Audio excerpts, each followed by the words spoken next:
mengajukan pertanyaan bisa melalui fitur chat di Zoom dan bisa raise hand ya ketika sesi tanya jawab.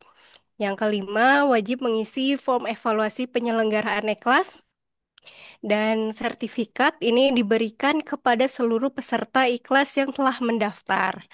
Yang ketujuh, wajib on cam ketika foto bersama ya, agar teman-teman nanti masuk ke updatean BVPP Bandung Barat. Yang kedelapan, screenshot mengikuti pelatihan di e-kelas ini untuk mendapatkan sertifikat. Baik, semoga dipahami ya teman-teman agar pelatihan kali ini berjalan baik. Nah, teman-teman, eh, karena waktu telah menunjukkan 13.34, mari kita bertemu langsung ya secara virtual dengan Kang Evul dari Saung Magot, Bandung Barat. Ya. Halo Kang Evul, apa kabar? Nah, Kang Evul ini Halo, juga termasuk alumni dari BPVP Bandung Barat ya, Kang Evul. betul betul Bu.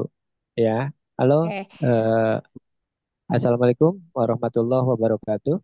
Waalaikumsalam warahmatullahi wabarakatuh. Selamat sore, sahabat-sahabat semuanya, dimanapun berada yang masuk di kelas ini ya. Alhamdulillah pada kesempatan ini kita sebetulnya udah kedua kalinya ya mengadakan webinar di BPP ini dan saya menjadi narasumber itu udah dua kali sebetulnya ya. Nah, dalam kesempatan ini kemarin kita membahas tentang budaya magot yang murah dari rumah. Dari rumah. Gitu. Ya, itu mungkin Bu ya. Iya. Eh, Gimana nih Kang Evul? Mau langsung kita tampilkan slide-nya dari Kang Evul? boleh, boleh, boleh. Boleh, Cuman ntar baik. dulu nih, laptop saya lagi ini nih, agak Eh, sedikit trouble. Oke, siap gak apa-apa? Oke, oke, lanjut share aja, bisa screen dari diunduh. kita ya. Siap, oke, siap.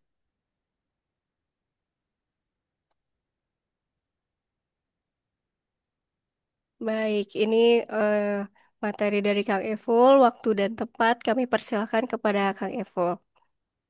Oke, terima kasih, eh, Ibu host. Eh, Tadi ucapan selamat udah kita ucapkan ya. Terima kasih. Dan kita mulai aja dengan sesi yang pertama tentang tema sukses budidaya Maigat BSF dengan murah dari rumah.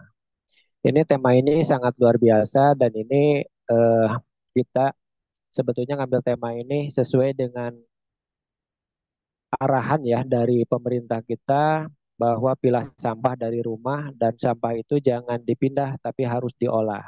Nah, di sini salah satu metodenya yaitu olah sampah dengan maggot BSF. Yang mana maggot BSF ini sangat efektif kita budidayakan atau kita pakai alat atau mesin secara biokonversi untuk mengurai sampah yang kita hasilkan. Oke, next. Halo Bu, ya. Dan ini kebetulan saya sebagai Ketua Saung Magot Bandung Barat yang berlokasi di Jalan Bojongkoneng Pasir Haur, Kampung Bojongkoneng Lande, RT 2 RW 11, Desa Bojongkoneng, Kecamatan Ngamra, Kabupaten Bandung Barat. Dan ini untuk IG-nya masih tetap sama ya, Saung Magot Bandung Barat. Dan untuk saya sendiri, salah satu alma mater dari BPPB, dari, halo, kenapa, kenapa? Ya, oke, kita lanjut ya. Jadi saya salah satu alma mater BPPP jurusan atau kelas dari budidaya Maigat juga dan alhamdulillah kita konsisten dari awal sampai saat ini dan banyak prestasi yang yang kita raih setelah mengikuti pelatihan dari BPPP ini. Oke, next. Iya.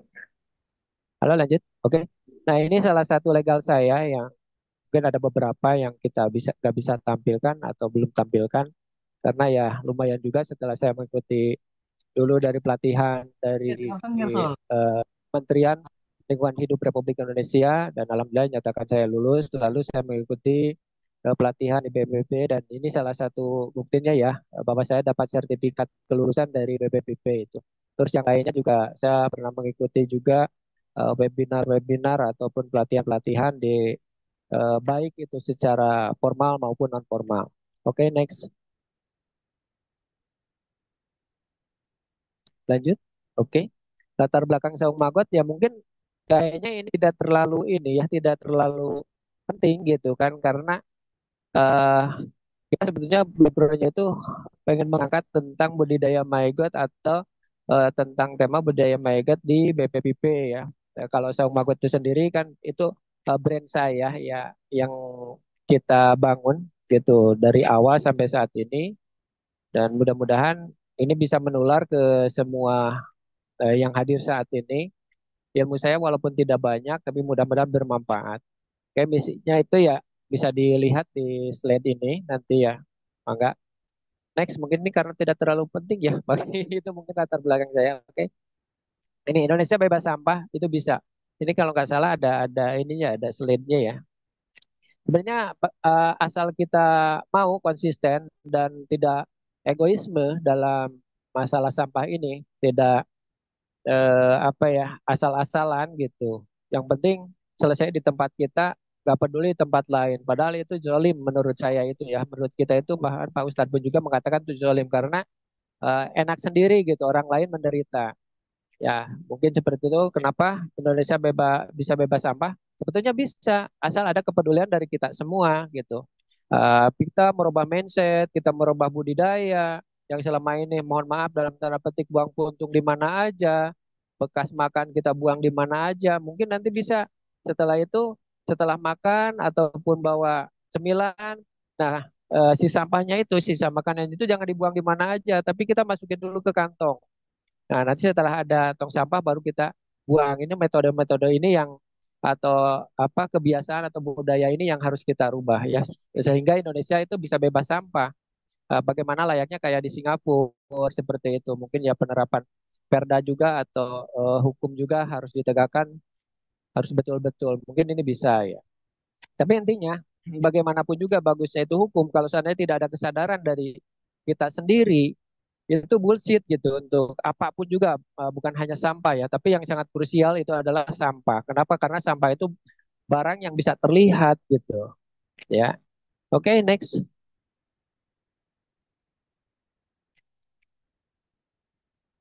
Ya. Nah, apa itu maggot? Ya, maggot ini eh, adalah salah satu jenis belatung ya betul sebetulnya dan bahasanya kenapa dibikin jadi maggot gitu. Karena kalau saya setiap sosialisasi misalkan menggunakan kata yang vulgar belatung gitu kan. Ayo kita budidaya belatung. Ini sangat sangat vulgar dan banyak orang yang tidak akan tertarik dengan hal ini gitu. Padahal ini sangat bermanfaat dan berguna. Nanti kita bisa lihat atau bisa pelajari bersama di slide yang berikutnya. Itu ada tentang cara budidaya dan manfaatnya budidaya. Kenapa saya konsisten dalam hal ini gitu. Ya, jadi maggot itu sebetulnya belatung, tapi belatung di sini bukan belatung yang menimbulkan pencemaran atau mengakibatkan penyakit, tapi belatung ini sangat kaya protein dan nutrisi dan sangat berguna bagi kita gitu. Bahkan bukan hanya binatangnya aja yang jenisnya ini mygot, tapi dari kotorannya pun juga itu bermanfaat gitu. Ya. Terus maggot BSF ini bisa hidup dan berkembang di iklim tropis dan subtropis ini sangat-sangat ini sangat dinamis lah dengan iklim Indonesia gitu kan apalagi di kita kan dua iklim ya tropis gitu. Nah kelangsungan hidupnya atau siklusnya maggot BSF ini dari telur ke telur tuh hanya 42 hari ini relatif singkat gitu jadi tidak berkembang biak seperti halnya lalat-lalat yang berkeliaran yang suka mengganggu kopi kita ya yang suka mengganggu makanan kita. Nah, kalau lalat BSF ini hanya satu kali berkembang biaknya itu ya. Setelah bertelur, ya udah si betinanya itu mati. Setelah kawin si jantannya mati. Jadi tidak ada lagi regenerasi ke sananya lagi gitu kan. Jadi makanya saya kenapa budidaya mygot. Apakah bisa misalkan budidaya lalat yang biasa? Bisa aja, cuman saya jadi fitnah gitu. Ditanya kenapa? Karena lalat yang mengandung penyakit kita budidayakan ya sama aja kita juga memelihara penyakit gitu ya. Nah, terus kelangsungan hidup siklus maggot besep ya udah ya 42 hari, terus usia lalat relatif hanya sebentar, yaitu sekitar 7 hari. Jadi lalat ini kalau sudah menetas dari kepompongnya itu 3 hari dia mencari pasangan. Yang 4 hari nyampe 7 hari kalau jomblo ya tetap gak bakalan hidup lagi, dia mati gitu dalam keadaan jomblo begitu. Ya jadi hanya relatif singkat gitu. Terus si lalat eh, betinanya kalau seandainya udah kawin dia bertelur. Nah, jarak bertelurnya itu dari 4 sampai 6 hari. Kalau seandainya 6 hari dia tidak bertelur ya 7 harinya dia mati yakin gitu. Itu lalat jantan. Nah, ini yang saya barusan sampaikan setelah kawin pasti mati ya. Terus lalat betina setelah bertelur dia mati. Satu rumpun telur itu bisa menghasilkan 400 sampai 800 telur. Begitu. Ya, jadi ini sangat-sangat menjanjikan sebetulnya bisnis maggot ini. Bayangin kalau kita 1 kilogram eh, rapupa itu Hah? ada 4.000 ekor. Bayangin aja 4 kali 4 gitu kan udah 16.000 ya, 16.000 megat jadinya. Itu kebayang kan berapa kali lipat gitu. Nah, ini kenapa makanya budaya megat ini salah satu yang saya kembangkan secara konsisten eh, bertahun-tahun ini karena ya lumayan menjanjikan menurut saya gitu kan. Walaupun asalnya dari menjijikan tapi akhirnya menjanjikan gitu. Oke, next.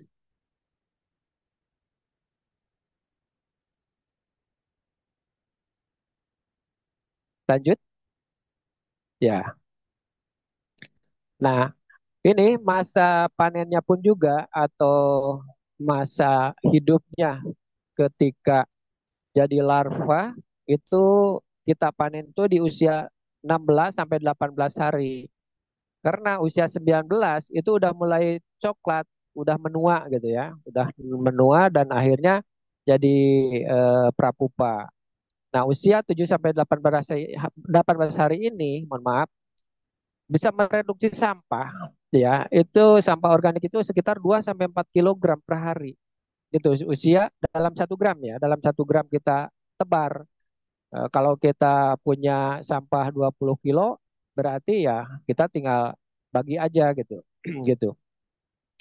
Nah, kandungan air dalam pakan pakan SOD ya namanya sampah organik dapur. Ini SOD itu sampah organik dapur.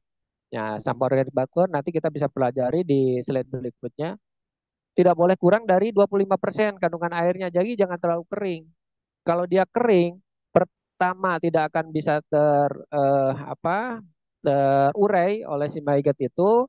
Terus keduanya, maggot itu pasti akan kabur ya kalau terlalu kering. Jadi dia itu habitnya itu di tempat yang lembab gitu ya. Jangan kurang dari 25%. Paling bagus itu 60%-an lah kandungan airnya itu.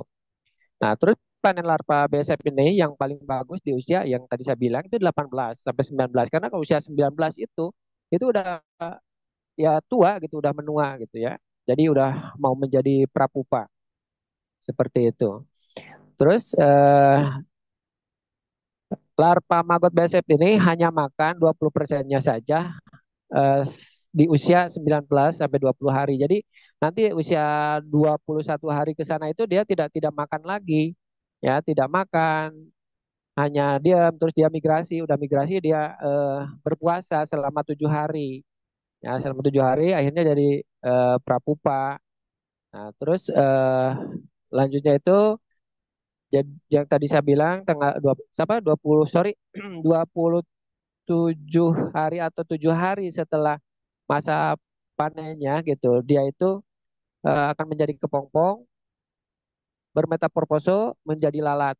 Nah, jadi lalatnya itu di usia 34 sampai 42 hari ya mencari pasangan dan bertelur. Nah, temperatur biopon ini tidak boleh dari 35 sampai 60% temperaturnya itu. Terus kalau seandainya ini panas gitu kan namanya sampah organik itu menimbulkan gas metan ya.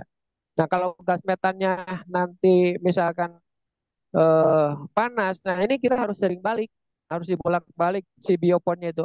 Ya nanti apa itu biopon ya? Biopon itu tempat tempat budidaya atau tempat pembesarannya dari maggot. Biopon itu boleh dari baki ataupun apalah kalau di tempat kita kan bioponnya pakai tembok ya, gitu. Ya jadi sekali lagi temperatur biopon ini nggak boleh lebih dari 60%. Terus kalau lebih dari 60% kita nggak balik, dia akan pingsan. Nah, pingsan. Terus cara mengatasi pingsan ini harus seperti apa? Pertama dibalik dulu, terus keduanya kita fogging pakai air eh, apa molase, air molase ya. Kita fogging air molase dan kalau kita tidak cepat-cepat itu dalam 2 jam setelah pingsan dia akan mati. Nah, ini makanya treatment-treatment hal seperti ini yang perlu kita perhatikan karena banyaknya yang gagal dalam budidaya mygot ini hanya tahu tentang penetasan telur, pemberian makan tanpa tahu dari keinginan atau habitnya si mygot seperti itu. Terus kelemahan-kelemahan mygot juga harus kita perhatikan. Dan di sini kita eh, harus banyak belajar dan mempelajari dari kulturnya si mygot itu sendiri, maunya seperti apa, kenapa misalkan saya kasih makan ini kok jadi begini, itu harus ada improv ya, harus ada apa ketelatenan dari kita. Sebagaimana ya saya kan sama, saya juga terus belajar, belajar mengetahui supaya kualitas mygot kita yang diharapkan usia 17 hari itu seperti apa, yang bisa dijual gitu kan. Bagaimanapun juga kan ujung-ujungnya kita semua itu pasti ke duit ya. UUD lah ujung-ujungnya duit seperti itu. Oke, next.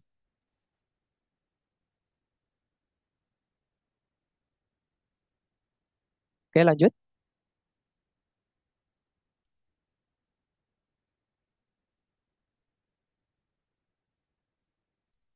Ya. Nah, ini salah satu sifat unggulnya BSF ini ya. Yang tadi yang 10. Oke, sebelum ini. Oh, siklus dulu ya. Oke.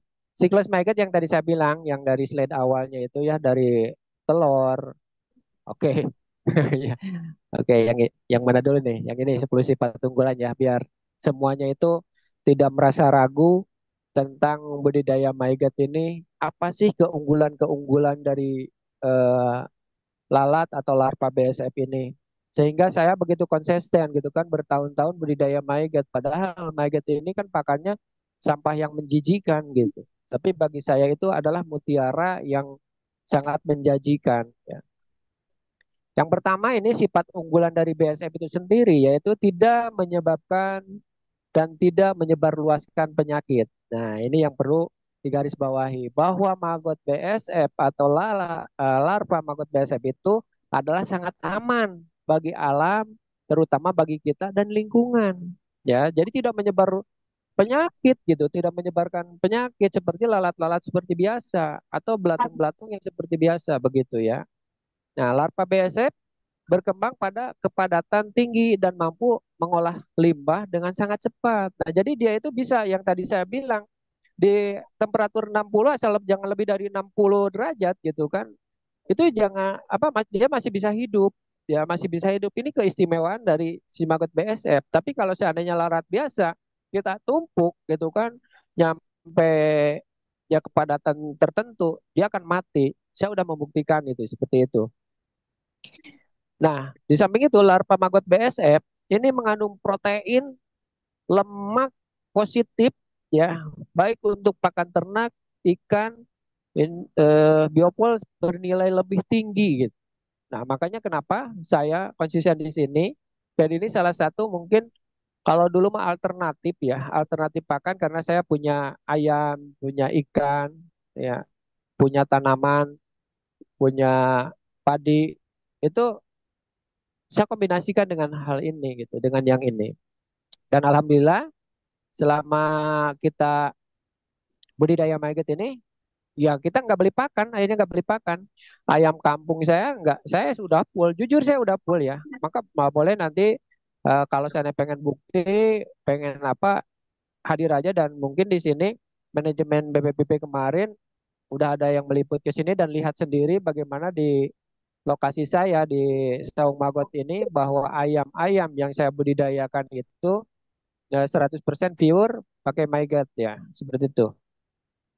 Nah, secara simultan membuka kesempatan kerja baru. Nah, kemarin yang saya pernah waktu eranya Bu Menteri Bu Fauziah ya, saya oleh BPPP alhamdulillah dapat kesempatan kemarin bisa wawancara juga, dan bisa menjadi berita utama di majalah BPPT ya tentang green job.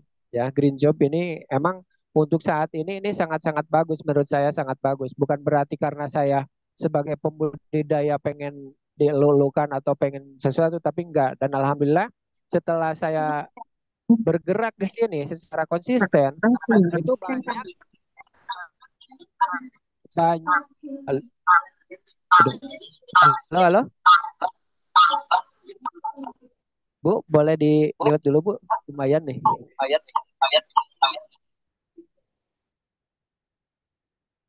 Oke, ya. Nah, yang oke, kita lanjut. Ini yang apa yang saya budidayakan di sini feedback ya. Mohon untuk yang lainnya supaya tidak, ya saya lumayan.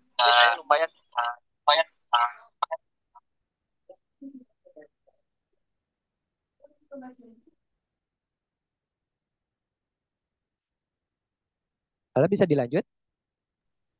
Silakan dilanjutkan, Pak. Oke, itu untuk peserta mohon di mute dulu aja semuanya Bu Khairun. Ya, Bu Nisa bisa di mute dulu untuk pesertanya supaya ini lumayan juga soalnya kita kan pakai ini pakai sound jadi ada feedback gitu ke kitanya jadi nggak nyaman juga nih kalau ininya gitu. Mohon izin. Oke. Ya, kita lanjut. Ini untuk kesempatan kerja baru. Kita emang betul di sini dengan BPPP saya punya mimpi yang besar, pengen membuat suatu perusahaan dari budidaya maiget ini menjadi skala industri dan akhirnya kita punya produk baik itu produknya pakan ataupun pelet ikan gitu dan pupuk organik ya. Dan ini yang insya Allah sedikit demi sedikit kita mulai dari sekarang dan ini akan membuka lapangan kerja baru untuk warga sekitar. Ya contohnya di tempat saya itu alhamdulillah sekarang udah ada termasuk ibu-ibu yang udah nggak produktif.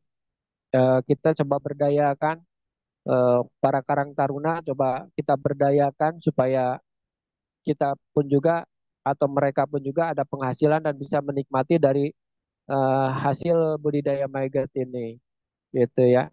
Jadi ini menurut saya stimulannya itu sangat luar biasa, sangat kompleks di sini ya. Sangat bagus kalau menurut saya ini karena ini menciptakan lapangan kerja eh, dengan hal yang murah gitu kan.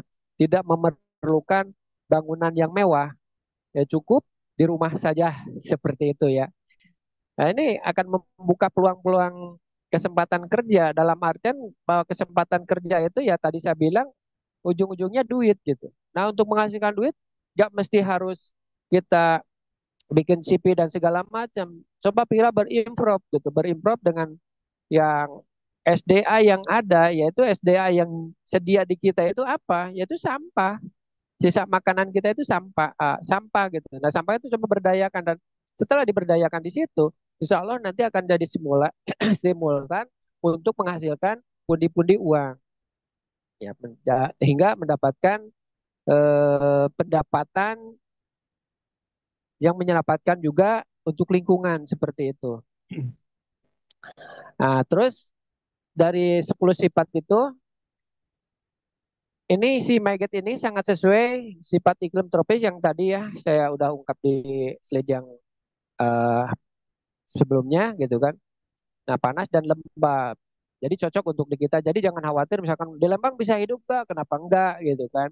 Cuman untuk ininya untuk apa budidaya lalatnya mungkin untuk Lembang itu karena temperaturnya itu lumayan dingin, si habitnya si maggot itu kan temperaturnya itu lumayan harus hangat gitu, harus hangat. Jadi kayaknya kurang efektif untuk peneloran atau sistem RH-nya ini. Jadi menurut saya kalau di Lembang itu cocoknya hanya untuk pembesaran gitu. Jadi telurnya bisa di tempat lain nantinya apakah daerah Padalarang dan sekitarnya.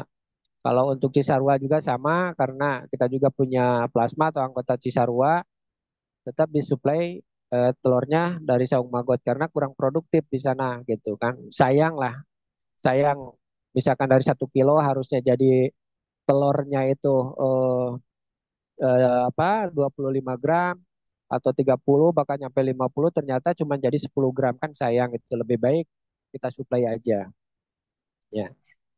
Yang selanjutnya tidak memerlukan lahan atau tempat pembuangan akhir TPA sehingga ya menghemat lahan atau prinsip Saung Mangkot Bandung Barat itu tempat sampah tak pernah penuh. Nah, ini salah satu keistimewaannya juga. Jadi budidaya maggot ini, waduh saya nggak punya lahan. Ini jangan khawatir karena budidaya maggot ini ya sesuai dengan tema bahwa budidaya maggot ini tidak perlu lahannya yang luas. Kalau untuk sekelas rumahan itu bisa aja menggunakan box ya atau bak tahu yang kecil itu yang ukuran berapa 35 atau 35 ke 15 kalau nggak salah itu bak itu ya box itu bisa dipakai atau ember ya atau jolang itu sangat relatif bisa gitu ya. Jadi jangan-jangan eh apa berpikiran dulu bahwa budidaya maggot tuh harus punya lahan yang luas atau segala macam ya. Terus ini selanjutnya itu bisa menghasilkan pupuk organik baik yang padat ataupun yang cair dengan kualitas yang lebih bagus ya dari pupuk konvensional. Nah, kita juga bukan anti konvensional ya, tapi saya coba untuk di tempat saya sendiri gitu, di lahan saya sendiri, saya udah coba dengan pupuk organik baik yang cair ataupun yang padat dan alhamdulillah hasilnya organik dan itu sangat aman buat kita. Terus tanahnya pun juga kan pH tanah yang tadinya mungkin udah terkontaminasi dengan pupuk konvensional, dengan kita memakai pupuk organik dari Kasgot ya kotorannya Margot ini alhamdulillah itu jadi netral kembali gitu. Dan ini udah banyak yang melakukan riset bahwa emang Kasgot ini sangat bagus. Bahkan kemarin untuk pertanian yang di Banten aja kita mintanya ya lumayan sih banyak cuman belum ke cover ya. Ini salah satu mungkin eh, apa ya terobosan untuk dunia kerja yang baru atau green job ini. Terus menekan secara nyata. Nah, ini yang sangat menarik. Dengan budidaya maggot ini kan aneh ya biasanya ya. Nah, kita kan selalu suka banyak lalat-lalat tuh lalat berkeliaran, lalat-lalat yang membawa penyakit itu.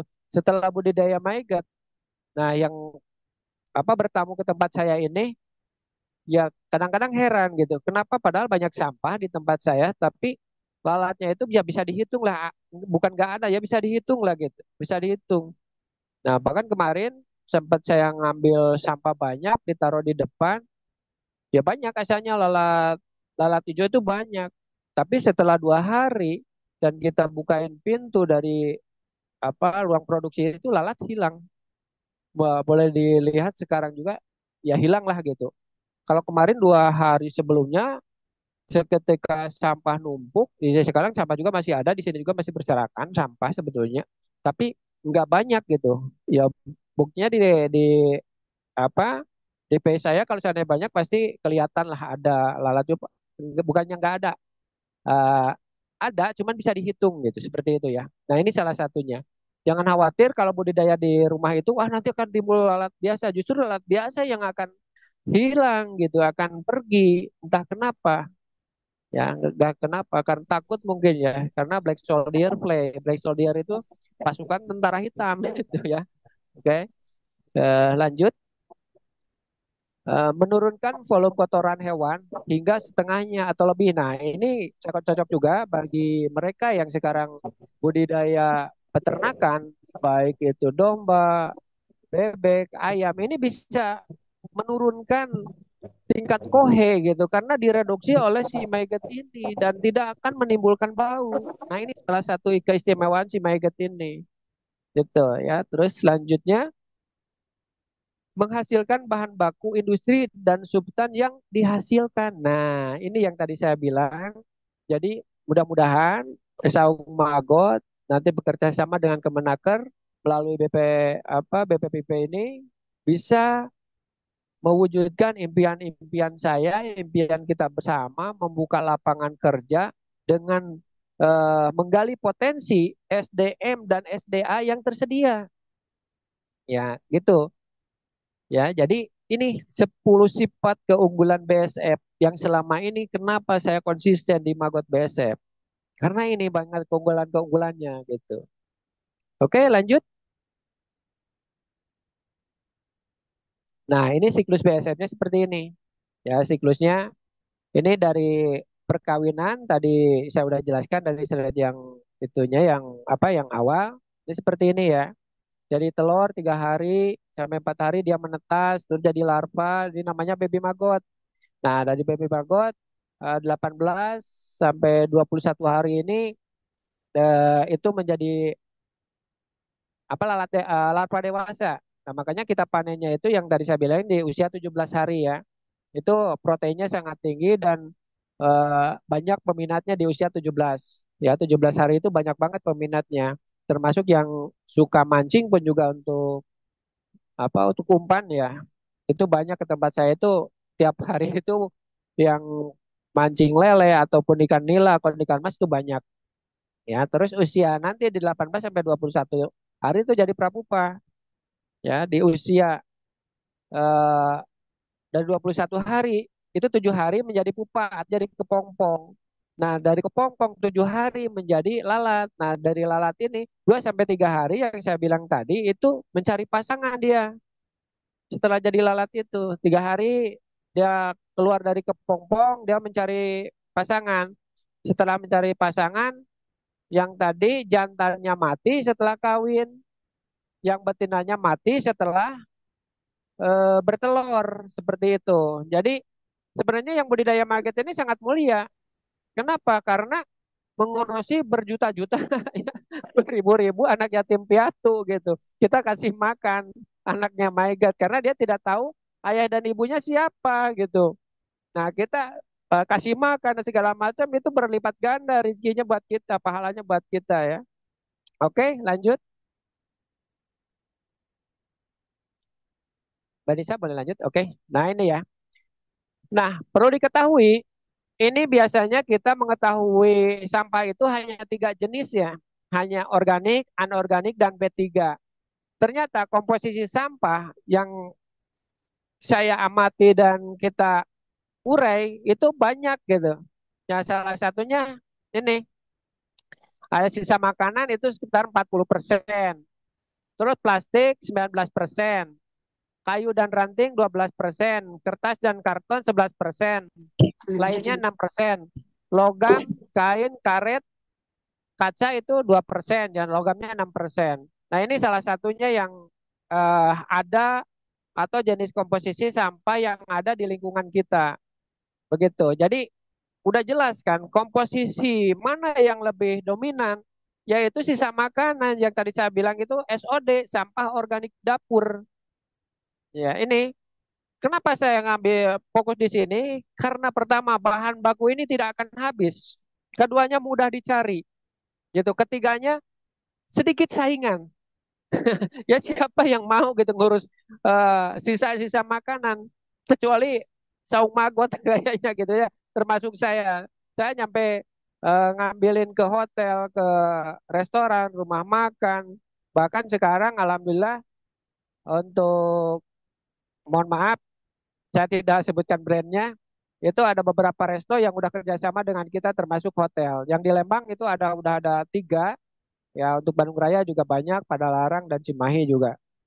Ini kita untuk pakan dan itu ada nilai rupiah, makanya kita yang tadi itu pemberdayaan masyarakatnya itu di situ. Kita suruh milah ibu-ibunya ya, para remajanya kita berdayakan ke sana untuk menghindari ya ketergantungan dari, mohon maaf, yang sekarang menjadi tren itu kan judol ya, judi online. Nah, coba kita kikis sedikit-sedikit. Kita ini ada lapangan kerja atau yang bisa kita kerjakan untuk menghasilkan pundi-pundi uang. Dan alhamdulillah sekarang kita produktif gitu dari sampah ini.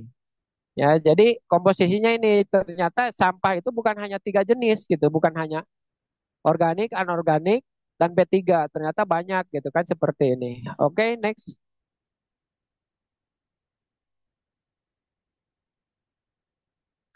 Lanjut.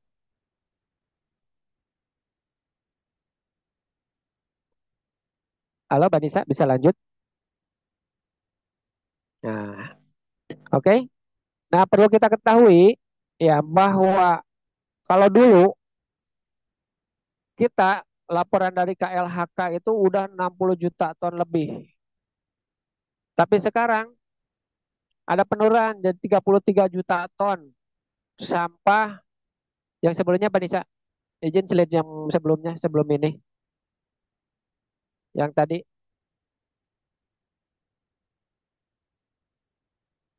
halo Pak Nisa. Slide yang tadi yang sebelumnya. Nah, yang ini. Oke, ya. Jadi Indonesia sekarang sebetulnya udah dibilang sukses untuk menurunkan tingkat volume ya, bukan ininya.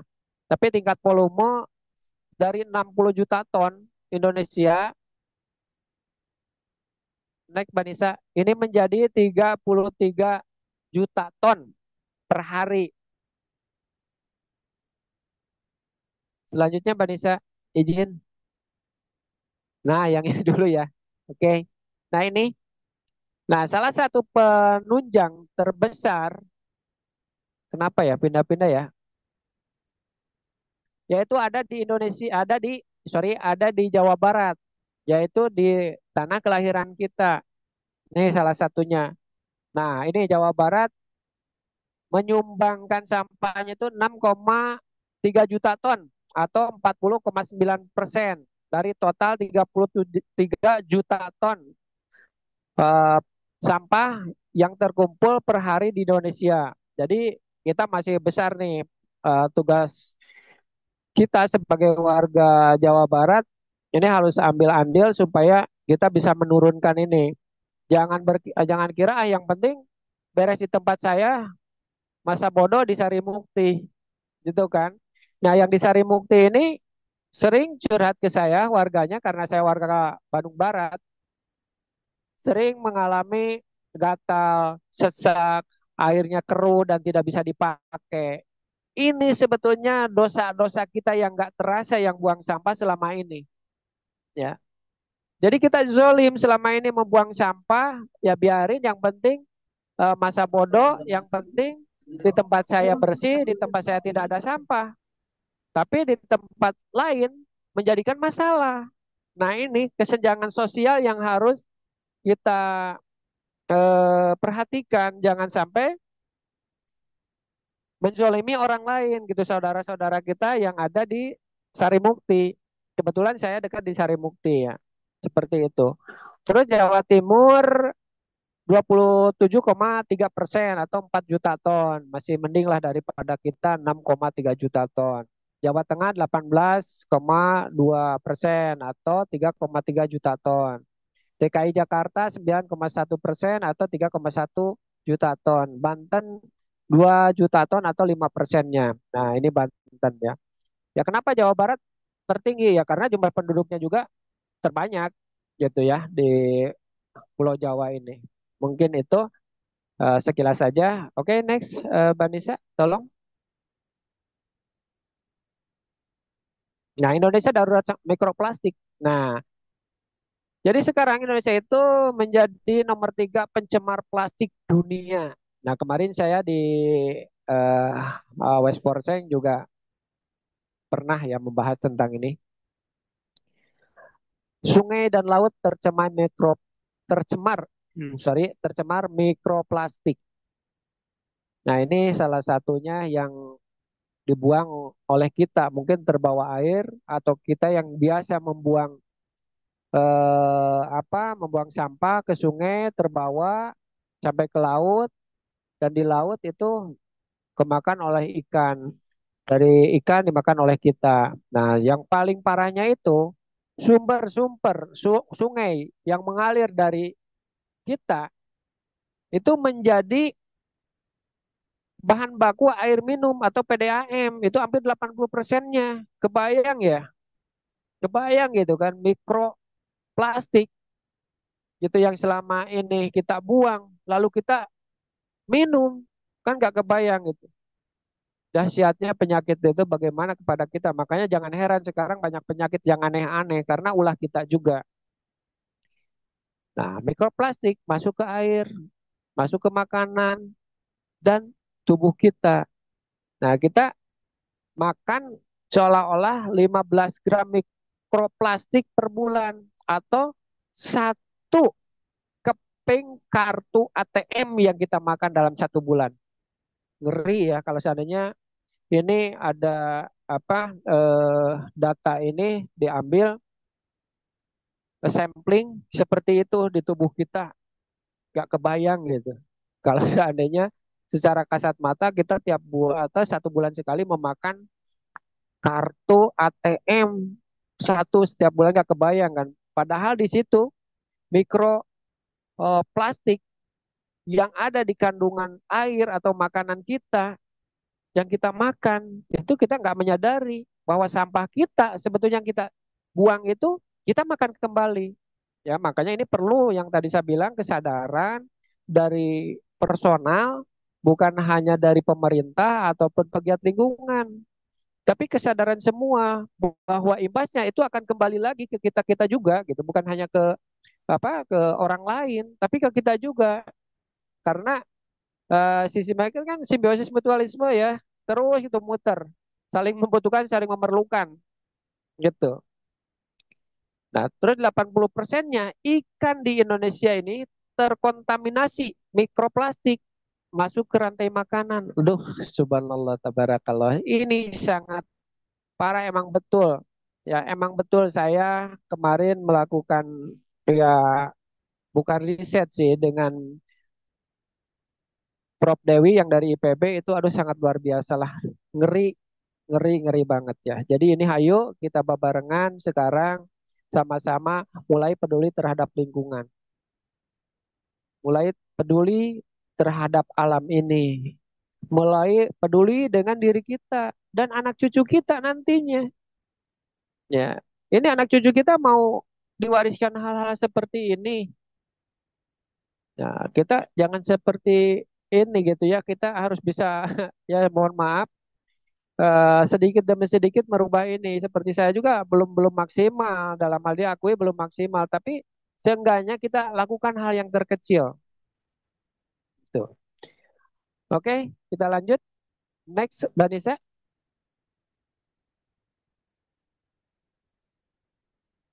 Nah, ini salah satu kenapa bahayanya kita membuang sampah dari jenis plastik ataupun sampah apapun juga ya. Nah, ini plastik ini bisa terurai di alamnya itu dari jenis plastik baik botol ataupun plastik lah gitu kayak kemasan apa yang simple itu kerupuk seperti itu bisa hancur dalam kurun waktu 100 sampai 500 tahun bahkan lebih untuk terurai di alamnya. Sangat dahsyat kan. Kita usia paling atau umur kita paling paling banter 100 tahun, paling banter tapi jarang sekarang. Begitu. Nah, terus sampah ini tidak bisa terurai secara biologis, non biogestal atau dengan kata lain, alam nggak bisa memakan atau menghancurkan benda secara biologis. Jadi akan tetap ada di lingkungan dalam waktu sangat lama. Nah, ini saya sering menemukan juga ya. Mungkin karena dulu waktu ya nenek moyang kita atau kakek atau siapa yang duluan ini setelah kita di kebun kalau menggali kubur itu kan lumayan dalam. Nah, itu bisa biasanya suka ada plastik, ada apa. Itu mungkin plastik itu udah berpuluh-puluh tahun tapi masih utuh. Ini salah satunya ya. Alam tidak bisa memakan. Ya. Nah, sebelum dia hancur, plastik pecah jadi mikroplastik. yang justru makin sulit dibersihkan bila masuk ke tubuh makhluk hidup, termasuk manusia. Nah, ini ya yang namanya udah ya jadi mikro gitu kan, kecil mikro itu kan, ya kita susah gitu ya. Sekarang nanam misalkan nanam singkong, ada plastiknya, ada apa masuk ke singkong itu, akhirnya dimakan oleh kita kan itu jadi udah jadi mikro ya. Kita nggak lihat dan susah untuk membersihkan itu. Oke, next, Mbak Nisa. Nah, ini boleh diputar videonya.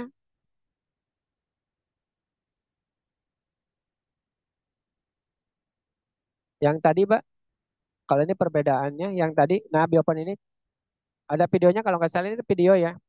Ini video biopon atau tempat pembasaran di tempat saya. Waktu dulu saya menggunakan fiber.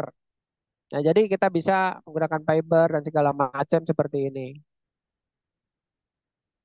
Nah, terus ini perbedaan lalat hijau dan larva maggot BSF. Nah, ini bisa dibedakan seperti ini ya. Jadi lalat BSF itu lebih kusam dan bentuknya pipih. Ya, jadi kalau seandainya melihat di lingkungan ada larva, oh ini kusam, pipih, oh itu maggot. Terus untuk lalat hijau itu biasanya mengkilat, mengkilat dan jalannya cepat. Kalau kita ambil itu licin, susah, kenyal. Itu lalat hijau. Ya, jadi ini perbedaan-perbedaan yang sangat dominan antara lalat BSF dengan lalat hijau. Jadi kita nanti bisa membedakan, oh ini mah lalat hijau ya, kita matiin aja karena itu jadi penyakit, ya. Nah seperti itu, yang mengkilat, inti yang mengkilat, jalannya cepat, itu lalat hijau biasanya. Tapi kalau lalat BSF atau maggot ini, itu jalannya itu pelan, terus dia bentuknya pipih, kalau diambil gampang, nggak licin. Ya, itu mungkin perbedaan antara lalat BSF dengan larva lalat hijau. Oke, lanjut.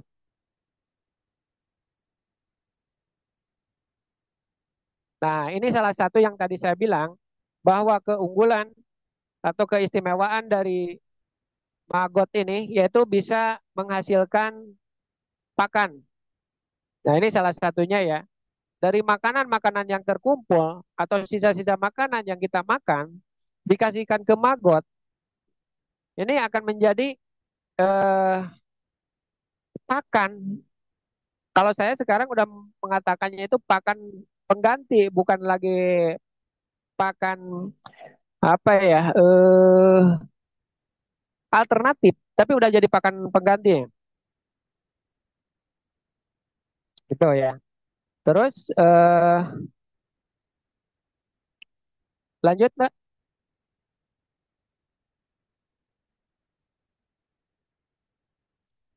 lanjut Mbak. Nah, ini salah satu aplikasi larva maggot BSF untuk ikan lele atau jenis jenis sangkuriang ya yang telah saya budidayakan selama ini. Alhamdulillah, ini salah satunya nanti bisa dilihat. Oke, lanjut,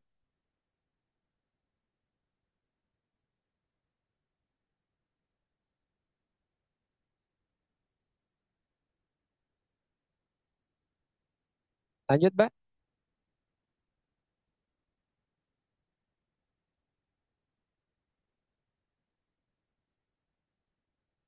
Nah, dari dulu formulasi masalah konseptual dari pengolahan sampah ini satu ya, mengapa sih penanganan sampah tidak banyak berubah dari dulu hingga sekarang?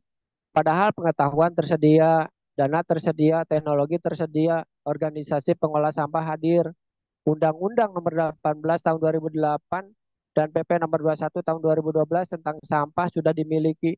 Lalu kenapa? Nah, itu pertanyaan kita ya. Ada apa ini sebetulnya gitu.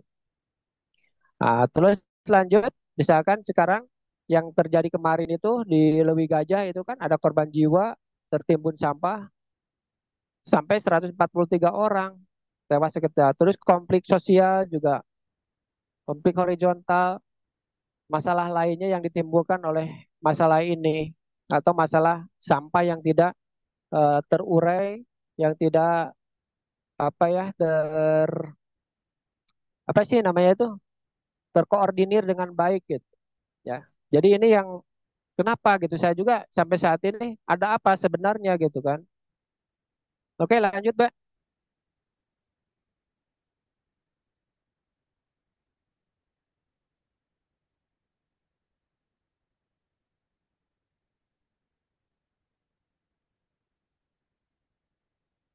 Oke, lanjut.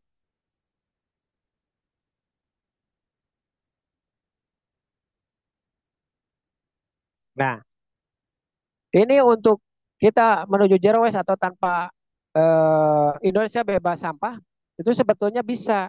Yang tadi asal kitanya peduli gitu. Dari semua kita itu peduli. Tidak ada lagi yang istilah bahasa Sunda mah aing-aingan akan bayar dalam urusan kita. Nah, itu pola pikir seperti itu yang menimbulkan kita sampah itu tidak terus akan terus menumpuk begitu ya. Jadi untuk mencapai zero waste itu kemarin mencanangkan 2025 Indonesia bebas sampah, ternyata kan tidak tercapai. Karena ini sebetulnya walaupun undang-undang dan segala macam udah tersedia, tapi ya karena pola pola pikir kita tentang sampah ini belum menyentuh gitu, masih masa bodoh begitu. Oke, next, Mbak. Lanjut, Mbak. Nah, yang tadi saya itu kenapa gitu? Apabila setiap orang mementingkan dirinya sendiri dan apabila hal yang dipentingkan itu berupa eh, atau sifat baik untuk A tapi buruk untuk B, yang tadi saya bilang tidak peduli sama orang lain gitu kan. Yang penting mah buat saya bagus di tempat saya, aman, tempat saya bersih seperti itu ya. Tuh, mementingkan diri sendiri tanpa ya salam baterainya lowbat lagi. Oke. Oke ya, nanti bisa di ini karena ini baterainya udah mulai habis, Pak. Sorry ya. Ntar saya cas dulu. Oke, izin dulu, Pak. Saya ngecas dulu ininya ya. Ntar izin dulu. Izin dulu saya ngecas dulu. Oke, sementara teman-teman bisa dibaca dulu ya, eh, kenapa hal-hal yang tadi disebutkan bisa terjadi.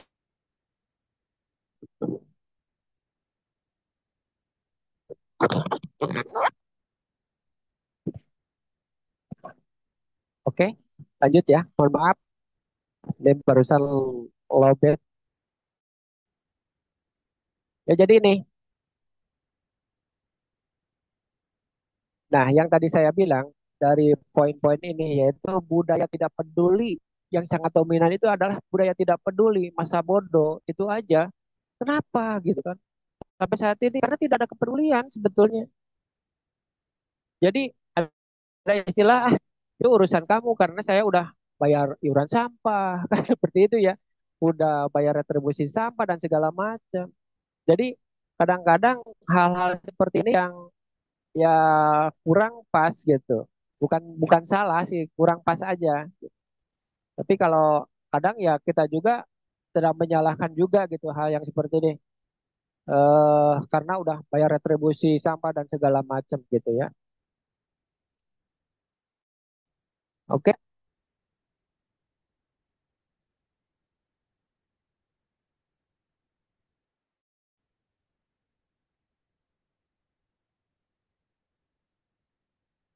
Nah, oke, ini teknisnya seperti ini ya. Kalau seandainya kita pengen budidaya untuk ini namanya RH ya, rearing house ini tempat perkawinannya si maggot BSF, dan untuk pemasangannya ini yang baik dan benar ini seperti ini. Jadi media kayu, besi ataupun yang lainnya, bambu gitu.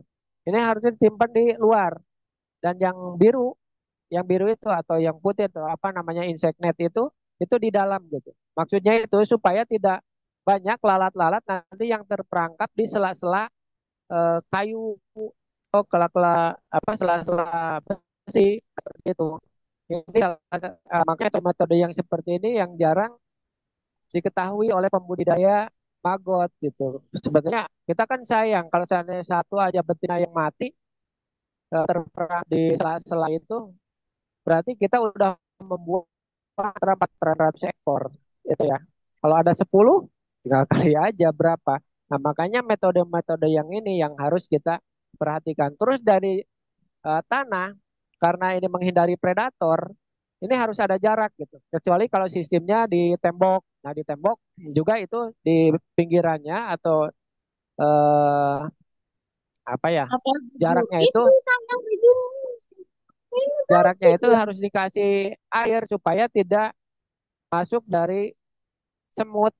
Karena semut juga dari lalat BSF begitu. Dan ini kalau bisa harus dilapisi lagi dengan ram kawat ya. Ram kawat itu kawat apa ya? Kalau di tempat saya itu kawat loket ya seperti itu ya. Nah, itu untuk menghindari predator yang lain, ada burung kan, terus cicak dan segala macam itu predatornya itu sangat luar biasa, terutama tikus ya. Oke, next Mbak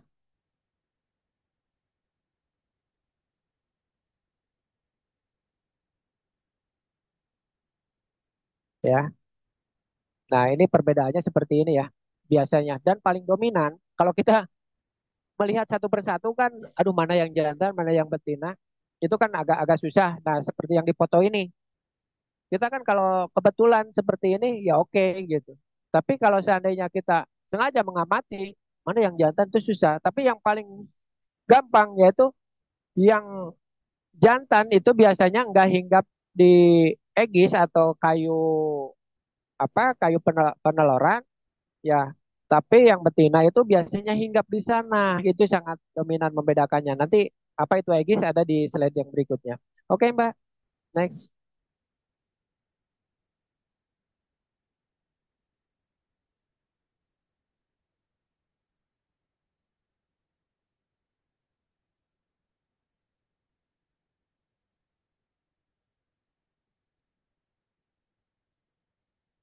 Nah, ini egis. Nah, treatment untuk maggot supaya mau hinggap dan mau bertelur di perangkap yang kita siapkan yaitu kayu egis ini, itu biasanya kita rendam dulu memakai air apa sih itu air gula ya. Kalau nggak ada molase itu pakai air gula tapi jangan terlalu banyak gulanya. Yang penting agak wangi-wangi dikit. Itu kesukaannya dari lalat gitu, lalat BSF itu. Jadi kita rendam dulu seperti ini ya. Kalau saya sih 1 hari cukup direndamnya seperti ini dan nanti ditiriskan, jangan dijemur, ditiriskan biarin aja.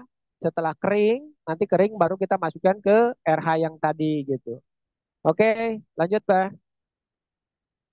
Kalau seandainya si maggot tidak mau bertelur, ya harus direndam dalam cairan fermentasi seperti ini. Ya, selama kalau saya sih dari kemarin direndamnya, ya sekarang tinggal ngangkat untuk ditaruh di RH, di railing house-nya atau di rumahnya si maggot untuk bertelur. Ini cairan fermentasi saya seperti ini. Kalau kemarin tuh terlalu bagus, jadi ya si maggotnya terlalu kecepatan gitu untuk panennya.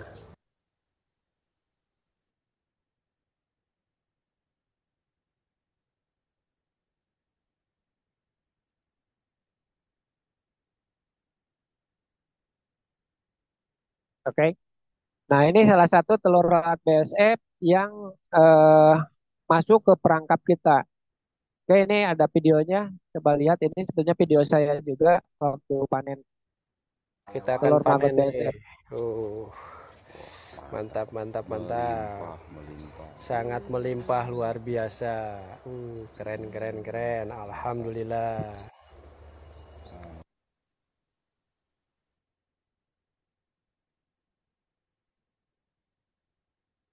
Ya, jadi si Aegis ini kayunya itu boleh kayu apa aja bebas, tapi jangan sampai kayu yang agak baunya yang menyengat. Itu si maggot gak bakalan mau hinggap di sana ya.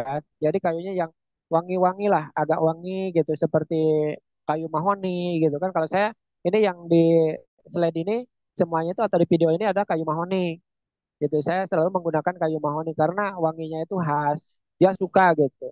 Dan mungkin kalau ada kayu mahoni yang di jalan itu biasanya di atasnya itu lalat DSM itu suka ada karena suka ya dengan wangi kayu itu. Ya. Terus nanti untuk memancing si menjebak menjebak si maggot mau bertelur di egis ini kita harus pakai atrakan.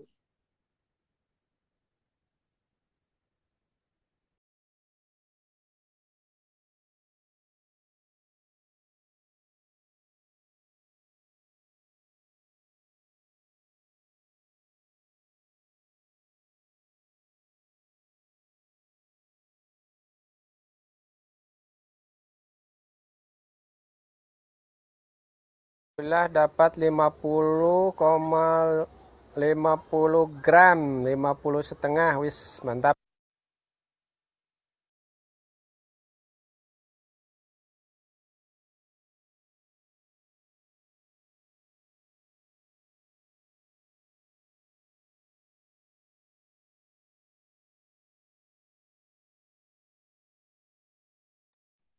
Ya, sepertinya Kang Evil terlepar eh, dari Zoom meeting ya.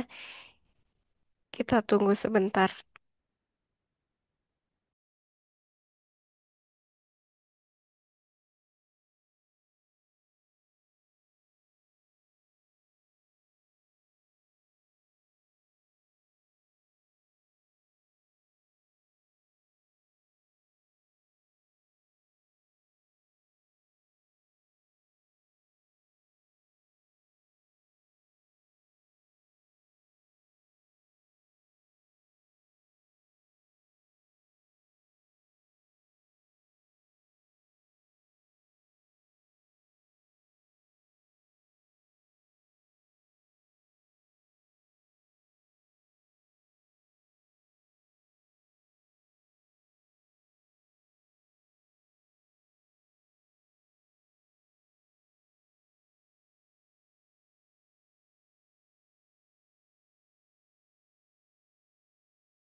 Halo.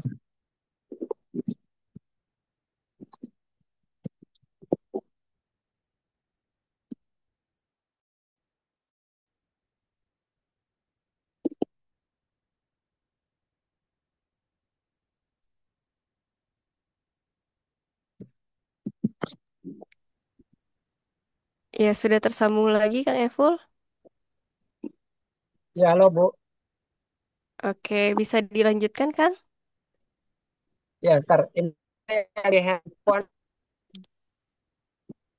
Mohon maaf ganti handphone dulu barusan. Baik, Apa ya? silakan dilanjutkan Kang. Oke. Oke. Eh, ntar dulu nanti. Jadi saya mau bilang itu dalam satu lalat magnet itu menghasilkan 400 sampai 400 butir telur ya, begitu. Mungkin itu yang mana dulu yang harus saya ini jelas. Pramuka, yang tadi Pramuka kita udah ulas dari siklus yang tadi. Ya ini usia 1 hari dari masa panen 21 hari ini udah mulai hitam. Tadi kan coklat hitam. Ini berapa? Lanjut Bu. Prepupa saya udah kering, nggak tahu berapa kilo nih. Bentar Bu, Belum ditimbang. Nanti kita timbang. bisa bisa Ini yang saya kabur-kabur itu terdengar. udah pada. Putus-putus Pak. Oh itu ya. Coba deh pakai handphone dulu.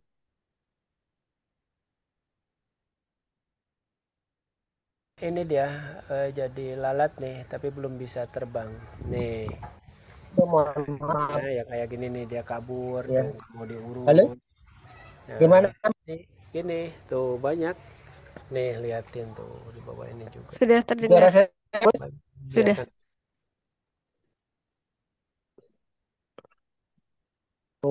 Gagal.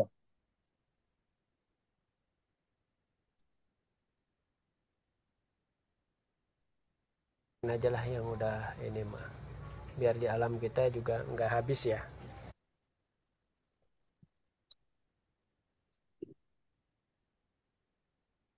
Ini kan handset, handset.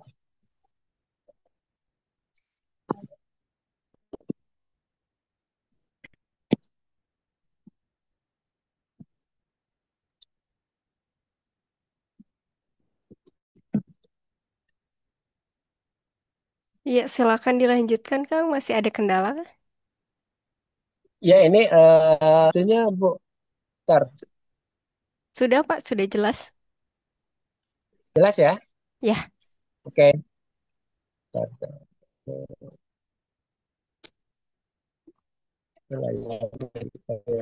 Ini lagi. Oke.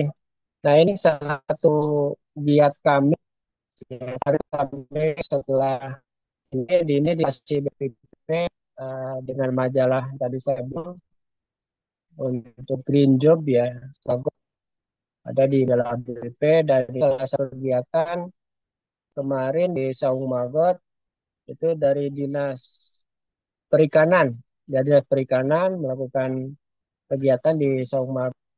Terus kita kemarin Bupati di DPMD Provinsi, alhamdulillah ada kesempatan untuk Pak Gubernur meninjau. Nah, dan ini salah satunya. Terus ini sih yang di bawah itu lokasi Semagot yang sekarang pakai lainnya ya.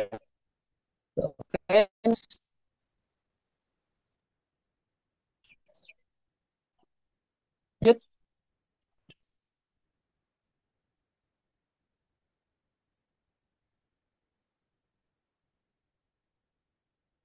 Nah, juga dengan Menteri Abu Faisal kemarin kunjungan di Alhamdulillah ada ketemu. Terus ada Bu Camat, ada ini dengan Pak Bupati KBB, Pak JJ, terus dengan Eh, waktu itu Pak PLT Bupati Pak Arsan Latif juga berkunjung ke Saung Magot dan dari manajemen BPPT juga hadir ya ya sebelum kemarin gitu. Alhamdulillah sekarang kita udah dibangun dan udah ada di area yang nyaman lah gitu, tidak panas lagi seperti yang dulu ya dari waktu eh, manajemen BPPT syuting di tempat saya. Oke, dan ini waktu awal saya, nah ini kata saya bahwa kita budidaya maygat ini tidak mesti dengan wah, tapi yang seadanya dan alhamdulillah ya, saya ada motor untuk ngangkutin sampah dari pasar, nih buktinya ada, saya pakai seperti ini. Dan alhamdulillah dari situ kita berangsur-angsur, ya kita budidaya maggot, hasilnya kita beli untuk peralatan, juga untuk transportasi, dan alhamdulillah kita sekarang dari motor udah menjadi roda 4 begitu. Ya ini salah satu bentuk komitmen saya pengen memberikan yang terbaik dan alami dari BPPP. Saya akan lebih aware, akan lebih peduli dengan lingkungan, dan saya akan terus mengembangkan ilmu yang didapat oleh yang waktu dulu saya mengikuti pelatihan di BPPT, dan alhamdulillah uh, manajemen-manajemen itu saya pakai dan kita rintis. Ya alhamdulillah sekarang gitu ya bisa mencapai level yang lebih tinggi gitu. Walaupun itu bukan tujuan saya sih sebetulnya, tapi itu mah bonus dari Allah bahwa keseriusan kita, kesungguhan kita untuk menjaga alam, menjaga bumi ini, menjaga lingkungan ini, dan alhamdulillah alam, lingkungan, dan bumi ini memberikan hasilnya pada kita. Oke lanjut Mbak.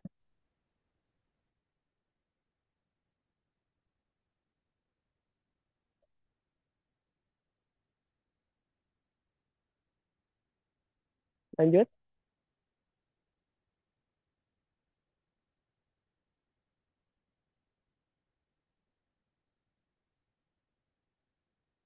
Nah, ini saya sering melakukan edukasi beserta Pemda, juga Bu Camat gitu kan. Kita sering keliling ke tiap desa atau tempat daerah untuk mengadakan edukasi pengolahan sampah. Nah, seperti ini. Terus yang foto yang di bawah itu yang masih yang tadi kegiatan di Nganjang Kawarga dari Pak KDM. Terus ini edukasi ke anak-anak, edukasi bahwa maggot ini aman gitu. Ya aman. Terus ini mesin salah satu mesin yang produk saya bikinan sendiri itu dulu bikin bercacah seperti ini untuk mencacah sampah karena maggot ini tidak punya gigi ya atau istilah kata met itu dia sistemnya sedot jadi mau tidak mau kita harus bantu seperti ini. Tapi jangan khawatir misalkan nanti saya kan di kelas rumahan tidak punya mesin ini nggak apa-apa karena maggot juga bisa mengurai itu gitu bisa mengurai. Nanti ada trik untuk gimana sih mengolah sampah dari rumah dengan maggot. Nah, ini kalau kita tidak punya mesin pembubur sampahnya atau mesin pencacah sampahnya itu bisa kita istilahnya apa ya fermentasi atau peyeumisasi lah. Jadi dipeyem dulu gitu kan di fermentasi sebetulnya kan fermentasi itu bahasa keren lah bahasa ini kalau kita mah peyeumisasi aja gitu. Nah, ini salah satu yang kemarin. Nah, ini motor saya yang merah itu Mas, ini sejarah bang. Saya kalau lihat motor ini pengen nanya.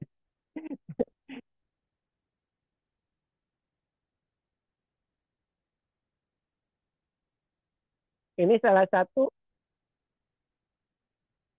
sepeda motor yang mengantarkan saya gitu. Dan alhamdulillah ya, kemarin saya dapat bantuan dari PUTR dan Dinas Lingkungan Hidup dua motor sekaligus. Itu alhamdulillah sekarang kita berdayakan untuk anggota kita juga gitu ya. Dan ya itu, tolong jangan lama-lama lihat si merah.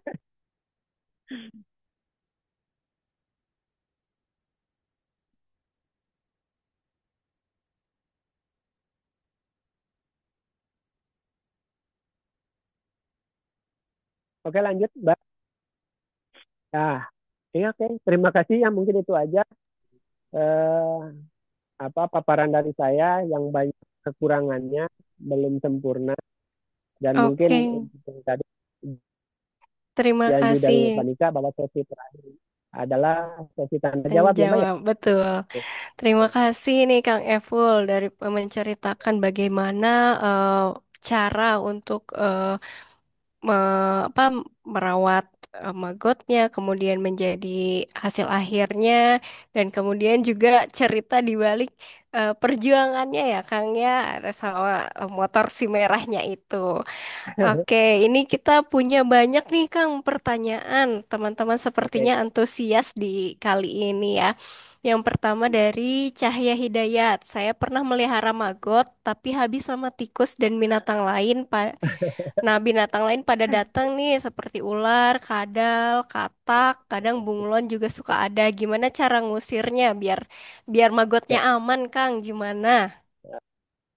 Ya, salah satu metode yang paling aman, murah itu mungkin pakai ram kawat ya. Terus kita treatmentnya biasanya kan itu pakai medianya atau budidayanya itu apakah pakai apa ya tutup atau enggak gitu seperti itu atau bioponnya pakai apa. Nah ini juga kan saya harus tahu juga kenapa tikus bisa datang. Sementara di tempat saya ini walaupun di sawah, tengah sawah saya ini sawah gitu kan. Tapi pemukiman ke depannya itu pemukiman. Tapi alhamdulillah nggak ada semut kecuali burung. Kalau burung gereja iya. Kadal iya ada gitu. Kalau tikus itu predator utama, alhamdulillah nggak ada yang mau. Nah ini mungkin satu triknya. Pertama kita pakai ram kawat aja, itu kan salah satunya itu harus tertutup dan tertutup di sini dalam tanda petik bukan ditutupin pakai tembok semuanya itu kurang bagus juga. Karena bagaimanapun juga kita budidaya maggot itu harus memperhatikan kesehatan kita juga. Karena pakan yang kita berikan kan bukan sampah yang biasa, tapi yang mengandung mengandung amonia. Nah ini yang harus diperhatikan juga. Jadi Mungkin nanti bisa lihat ke sini yang dekat, boleh mangga ke sini gratis kok, tidak berbayar ya ke hadir ke Saung Magot itu atau kita sekedar sharing, ngobrol dan segala macam, mangga. Saya terbuka di sini. Ayo lihat seperti apa, bagaimana. Dan saya ini udah mengembangkan satu mikroba untuk anti bau ya, anti bau dan anti semut, anti ya pokoknya anti-antian lah gitu. Ada di sini di Saung Magot dan kita tidak eh, belum belum mengekspos atau belum menjual secara massal. Tapi kalau ada yang mau dan yang butuh, ya silakan datang ke Saung Magot. Ada juga kok kita siapin, ya. Jadi untuk menghindari bau, lalat yang tadi, yang apa, lalat yang apa ya, yang mengandung penyakit gitu ya. Nah itu insya Allah hilang dengan mikroba yang saya ini. Jadi tadi mungkin pertanyaan yang tadi, bagaimana cara menghilangkan atau mengatasinya? Ya salah satunya mungkin pakai ram kawat aja ya, ram kawat loket. Ini yang bisa diatasi mungkin seperti itu ya jawaban dari saya. Oke, Oke, lanjut. Kang, terima kasih. Selanjutnya nih ada Nur Rahmat dari Tangerang nanya, izin bertanya Pak, saya pernah diberitahu oleh narasumber lain pada webinar sebelum-sebelumnya, jika ingin menekan aroma busuk dari sampah organik atau air lindi itu kita pakai baking soda.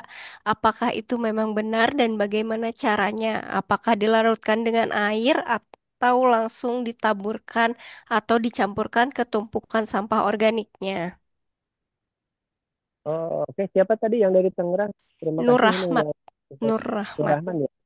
Oke, Ya, saudaraku dari Tangerang, ya terima kasih ya telah eh, apa ikut gabung di sini. Sebetulnya saya belum pernah melakukan pakai baking soda. Itu kan baking soda itu banyak ya. Ada yang baking soda untuk baking soda api dan segala macam itu yang saya tahu kan. Itu mungkin sangat berbahaya menurut saya. Bukan hanya ke budidaya kita, tapi ke lingkungan juga ya. Jadi saya harap kalau untuk menekan bau itu gampang sebetulnya ya, gampang. Cukup dengan air molase yang tadi dipeyomnisasi gitu. Ya, air molase aja jangan terlalu banyak ini. Jangan misalkan ada M4 tuh mahal loh. Ya, sorry ya saya sebutkan eh, produknya aja atau brandnya. M4 tuh mahal. Kita sementara budidaya maggot itu ini apalagi dari rumahan gitu. Coba sisinya peyomnisasi aja supaya itu nantinya tuh enak bau tape gitu. Dan di tempat saya ini walaupun numpuk sampah gitu kan, alhamdulillah nggak bau aroma gitu karena nanti mungkin boleh nanti DM saya untuk mencoba mikroba saya bisa nanti ya di DM aja untuk menghilangi bau gitu. Pakai baking soda, baking apa? Di sini saya harus apa? Padahal baking soda jenis apa gitu untuk menekan supaya tidak bau ini. Karena selama ini saya budidaya bertahun-tahun belum pernah menggunakan baking soda gitu. Dan saya ke teman juga belum ada yang menggunakan baking soda. Ini baking soda apa? Mungkin beda beda treatment ya, beda treatment. Betul nggak pakai baking soda ini bisa menghilangkan atau menekan bau gitu. Ini ilmu yang baru bagi saya harus cari tahu ini gitu kan. Karena selama ini saya belum pernah menggunakan itu. Dan kita tidak ada treatment yang lain. Uh, Solusi utama saya pakai mikroba yang saya. Yang keduanya uh, kita pakai molase itu aja. Oh mungkin ini bukan baking soda, mungkin apa ya, cuka api, cuka kayu kali, cuka kayu kali ya, cuka kayu mungkin, cuka kayu. Ya, cuka kayu, kalau cuka kayu mungkin bisa itu menekan menekan bau ya. Itu cuka kayu itu dari arang yang diambil asapnya dan asapnya itu diuapkan. Nah itu cuka kayu seperti itu ya.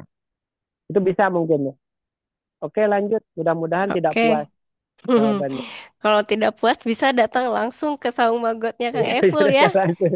Iya. Iya, iya. Di sini ada Gitu. Oke, Agus Suryanto, lalat BSF yang mati itu dijadikan apa, Pak?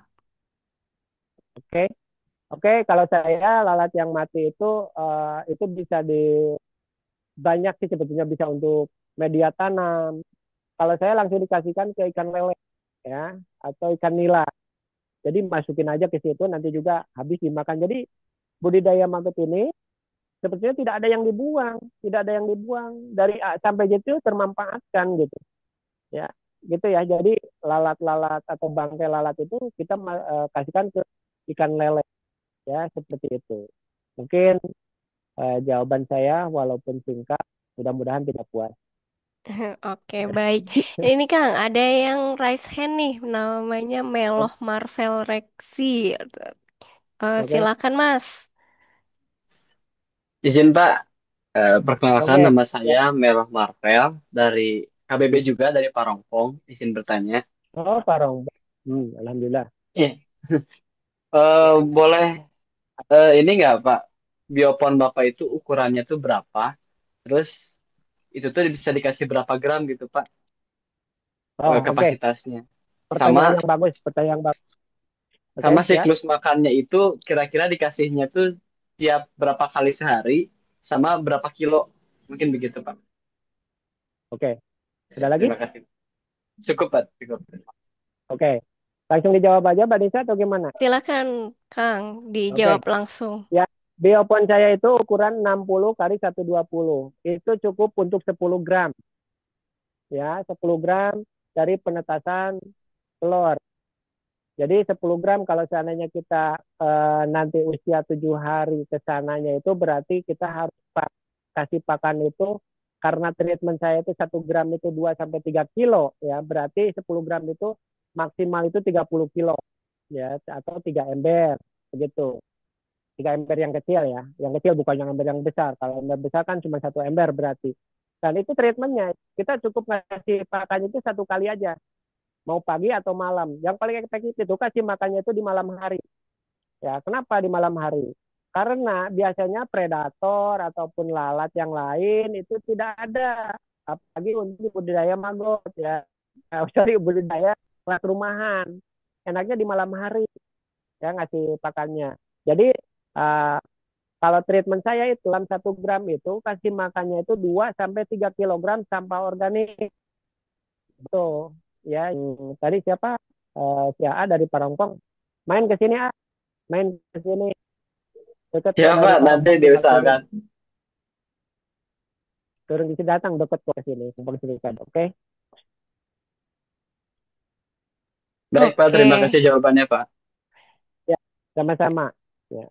sepertinya Kang Meloh ini tertarik untuk mengikuti jejak Kang Evil ya, sepertinya. Baik, ada Amin, beberapa amin, amin, pertanyaan amin. lagi. Dari Abdan Syakuro, kemana perginya 33 juta ton sampah yang dihasilkan Indonesia setiap harinya? Yang tadi itu jauh. Saya ketawa 33 ton ini. Ya justru itu ya. Se-Indonesia saya dengan problem ada. Dan BPA itu tidak ada yang benar. Semua pendamping. Ya. Jadi itu menimbulkan masalah yang sangat luar biasa. Dan ini 33 ton itu bukan sedikit. Jawa bisa tertutup ya kan. Ya. Jadi kita sekarang yang kata aja ya yang di Bandung Raya ini cari mukti. Cari mukti sekarang udah per tadi 40% yang di KB yang di Jawa perlu sekarang kepada yang di Carimu. Nah ini perlu perhatian yang sangat luar biasa. Misalnya perlunya hadir dari pegiat-pegiat lingkungan. Begitu. Kalau seandainya kita tidak peduli ya 33 ton ini di Indonesia, aduh beban deh kita juga seperti apa. Kenapa ini bisa gini? Ada apa? Kadang-kadang saya juga heran gitu. Kenapa ya tidak bisa selesai kayak negeri-negeri orang gitu masalah sampah ini. Padahal semuanya ada. Kita ini nggak kurang gitu orang-orang pintar dengan yang lingkungan ataupun pegiat-pegiat yang lain gitu banyak banget ya. Kita ada boleh dikatakan ada ITB, UNPAD dan segala macam itu. Tapi ya seperti itu nggak tahu ada apa. Dan kemarin saya sharing juga dengan salah satu profesor ini tentang permasalahan sampah juga.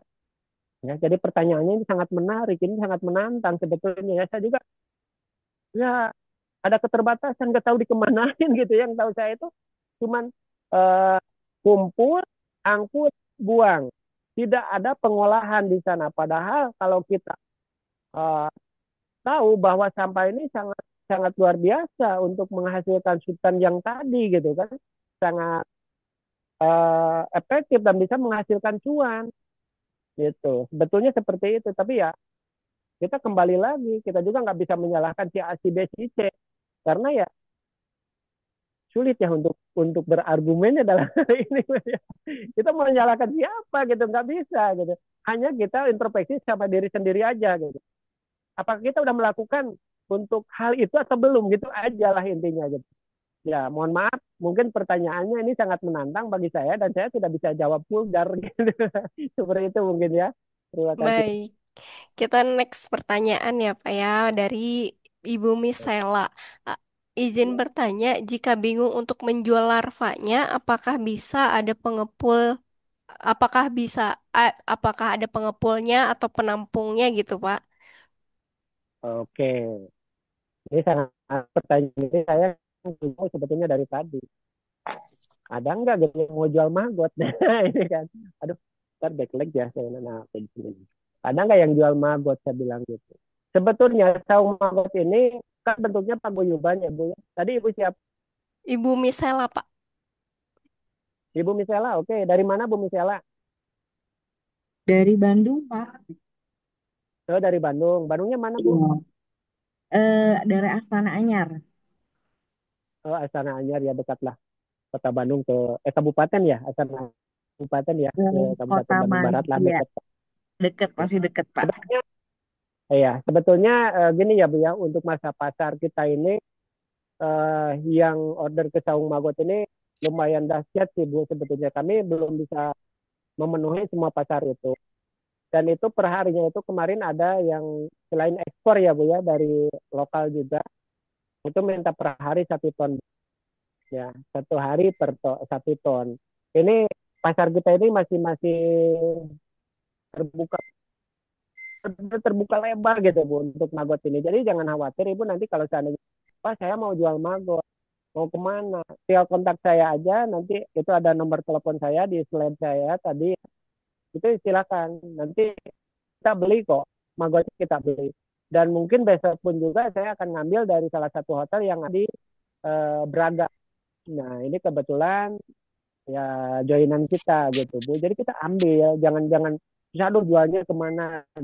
Tapi yang lebih bagusnya itu kita punya turunan misalkan ayam, bebek ya atau yang lainnya. Nah itu bisa diberdayakan ke sana. Kita jualnya bukan magotnya tapi nanti ayamnya atau telur bebeknya atau bebeknya, entongnya dan segala macamnya itu. Mungkin seperti itu kalau seandainya masih sulit untuk jual maggot. Tapi ya saung maggot sendiri itu nerima gitu Bu untuk atau menampung lah maggot. Ya mungkin Ibu mudah-mudahan tidak puas dan nanti bisa berkunjung ke saung maggot ya. Kita Baik, bersilaturahmi di sini, kita sharing gitu kan bagaimana untuk ke depannya. Oke, terima kasih Ibu telah peduli terima kasih, sama Pak. lingkungan dan alam ya. Terima Sama-sama. kasih Ibu Misela. Nanti bisa berkolaborasi dengan Saung Magot ya untuk penjualan magotnya. Eh, Masih banyak nih pertanyaan, tapi teman-teman maaf ya ini ada yang banyak pertanyaannya, tapi ada yang beberapa yang sudah dijawab oleh narasumber. Saya akan lewat, Langsung aja, Pak. Ya, memang. saya akan membacakan pertanyaan yang belum belum pernah dijelaskan atau belum pernah dijawab oleh narasumber. Ini dari Pak Erwin. Izin bertanya, setelah panen, bagaimana cara simpan stok maggot yang ada? Apakah perlu perlakuan khusus atau bagaimana? Terima kasih. Oke, sama-sama Pak Erwin. Pak Erwin mana ya ini? Jangan-jangan sahabat saya Pak Erwin ini. Eh, Sama-sama ini, sama-sama satu urus satu urus dengan gangguan. Oke, Pak Erwin jawab. Untuk treatment perlakuan khusus sebetulnya ada ya, selama masa panen itu kita itu eh, misalkan panen usia 17 hari, kalau saya biasanya 17 hari, usia 18 baru kita atau kita jual. Nah, untuk stoknya itu di 18 hari. Dan dari stok itu kalau kita nggak kasih makan atau nggak diperlakukan dengan khusus, itu akan mengelupas, ya, akan, nah, kata bahasa Sunda meger gitu kan, mengelupas si kulitnya, ganti kulit lah. Nah, jadi kita kasih pakan yang notabene airnya itu lebih banyak. Itu airnya lebih banyak bukan berarti gelonggongan ya. Izin jangan langsung disiram air mati juga. Tapi pakan yang mengandung atau kandungan airnya lebih dari 10%. Itu treatmentnya atau perlakuan khususnya. Dan yang lebih amannya lagi, kalau setelah panen banyak, itu dibikin di mangkot atau mangkot kering, dikeringkan. Ya, dikeringkan. Itu lebih lebih aman lagi kalau gitu. Dan treatment pengeringan mungkin nanti ada sesi-sesi berikutnya, cara-cara pengeringan maggot gitu kan. Itu insya Allah kita akan bahas juga nantinya pun di sesi-sesi yang lainnya gitu. Karena itu turunan-turunan itu untuk menjadikan tepung dan segala macam, minyak dan segala macam itu eh, kita ada kelas-kelas khususnya, nanti ada treatmentnya atau ada bagian-bagiannya mungkin ya seperti itu. Mungkin begitu Pak Erwin. Jadi perlakuannya coba kita kasih pakan yang eh, airnya lebih banyak supaya tidak mengelupas. Jangan kasih pakan SOD yang masih apa, yang biasa kita kasih waktu pembesaran. Karena kalau kita kasih pembesaran, nanti pas mau dianggutnya itu susah panennya. Begitu ya. Mungkin itu Pak Erwin. Mudah-mudahan tidak puas Pak Erwin. Lanjut Oke, Nadia. lanjut dari Pak Danang Tri. Pemberian maggot ke lele apakah diberikan begitu saja tanpa proses karena maggot berkadar air tinggi sehingga berpotensi mengotorkan air kolam? Oke. Terima kasih Pak Danang ya. Ya, betul. Jadi kalau saya itu memberikan maggotnya itu kita dengan cara dimatikan dulu Pak. Ya, kita cuci, treatmentnya cuci supaya bersih dan kotoran-kotoran yang tersisa di maggot ini terbuang. Cucinya dengan air yang mengalir. Setelah itu kita siram pakai air panas mati baru dikasihkan ke maggot. Itu gitu aja. Sangat simpel ya. Kalau misalkan ya bisa aja sih secara langsung karena maggot itu akan mati dengan sendirinya ketika masuk air setelah eh, minimal 2 jam ya, minimal 2 jam itu mati. Setengah jam dia kolep udah nggak apa. Jadi jangan termakan hoax kalau misalnya ikan atau ayam makan maggot fresh nanti mati atau tenggorokannya yang jebol. Tempat saya nggak ada ayam yang jebol atau ikan yang istilahnya mati oleh maggot gad ya. Jadi perlakuannya untuk kasih makan lele itunya dibersihkan dulu supaya air kolamnya tetap bersih gitu. Terus menghindari dari bakteri-bakteri yang mungkin akan merugikan di kolam itu atau planktonnya ya, plankton yang merugikan. Nah, itu harus dijaga juga. Jadi kita harus cuci bersih supaya si mikroba atau eh, apa ya namanya itu, kotoran-kotoran yang jahatnya itu bisa terbuang gitu. Lalu dimatikan pakai air panas. Nah, itu baru dikasih. Itu lebih aman. Mungkin itu Bu. Oh, baik, Pak. Di sini ada lagi. Izin bertanya dari Pak Redi. Penjelasan sebelumnya disebutkan bahwa maggot itu makan hanya selama 18 hari saja. Pertanyaannya, apa kondisi tersebut tergantung dengan pemberian makannya atau tidak? Maksud pemberian makan tergantung pemberian makan. Bagaimana? Maksudnya 18 kan 18 hari mungkin kurang dari 18 hari mungkin sudah bisa dipanen apabila makannya banyak atau misalkan Oh, lebih. oke, oke.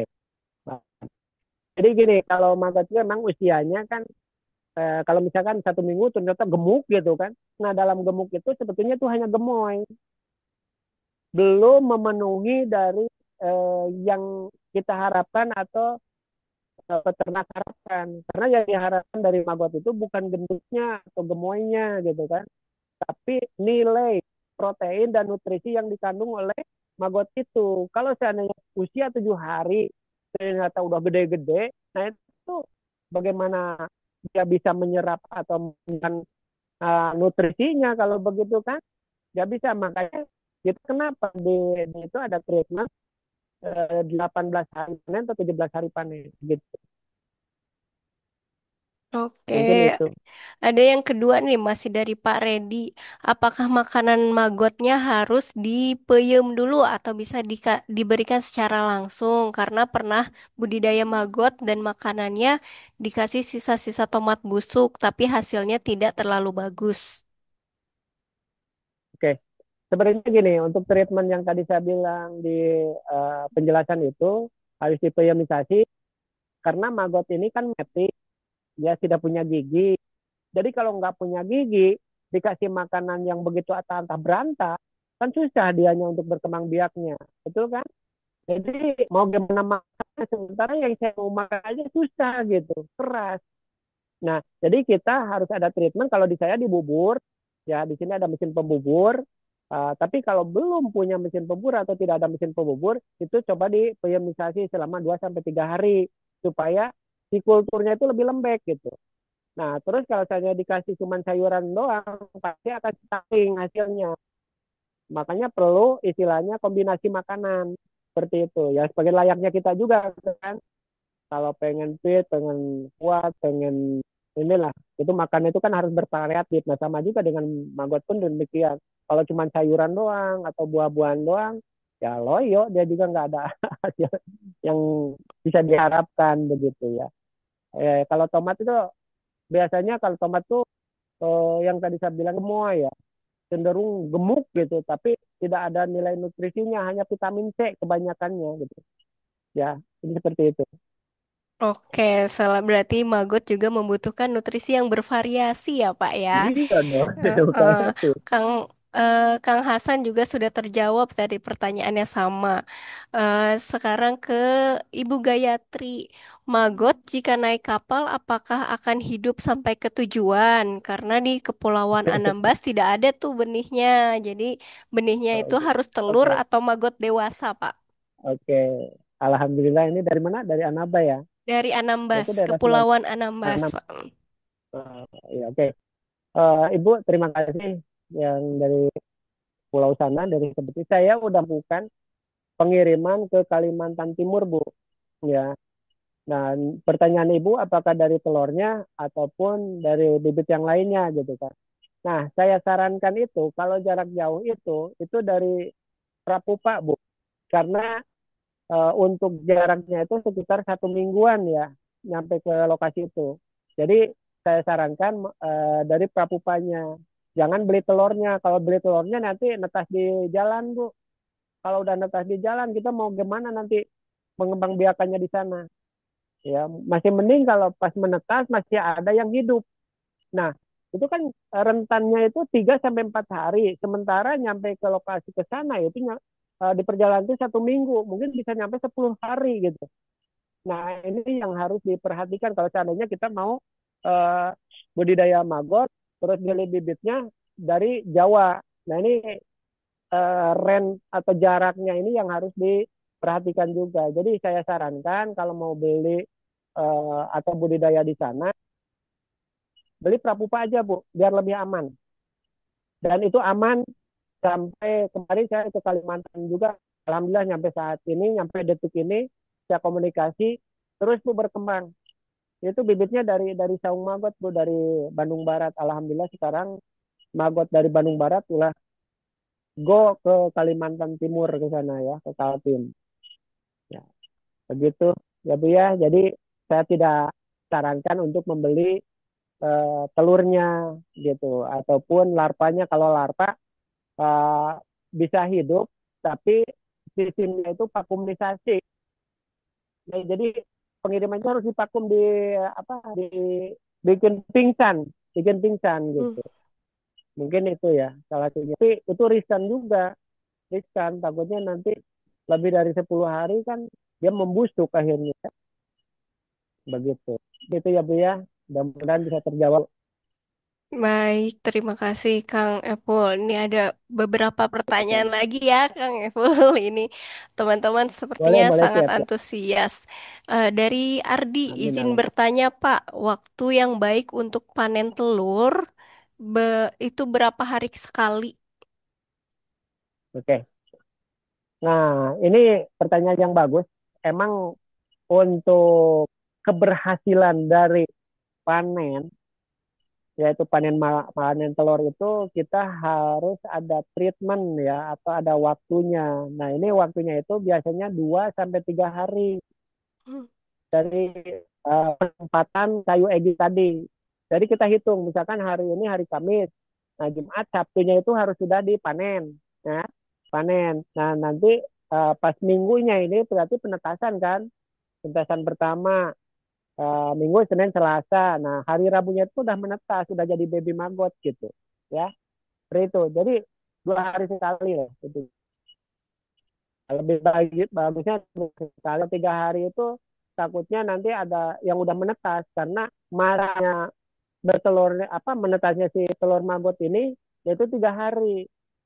Kalau kita pas panennya 3 hari berarti ada yang menetas ya, seperti itu mungkin lah. Oke, ada lagi? Hmm. Maksud Ada beberapa lagi ya Pak ya. Saya eh, pilih dulu.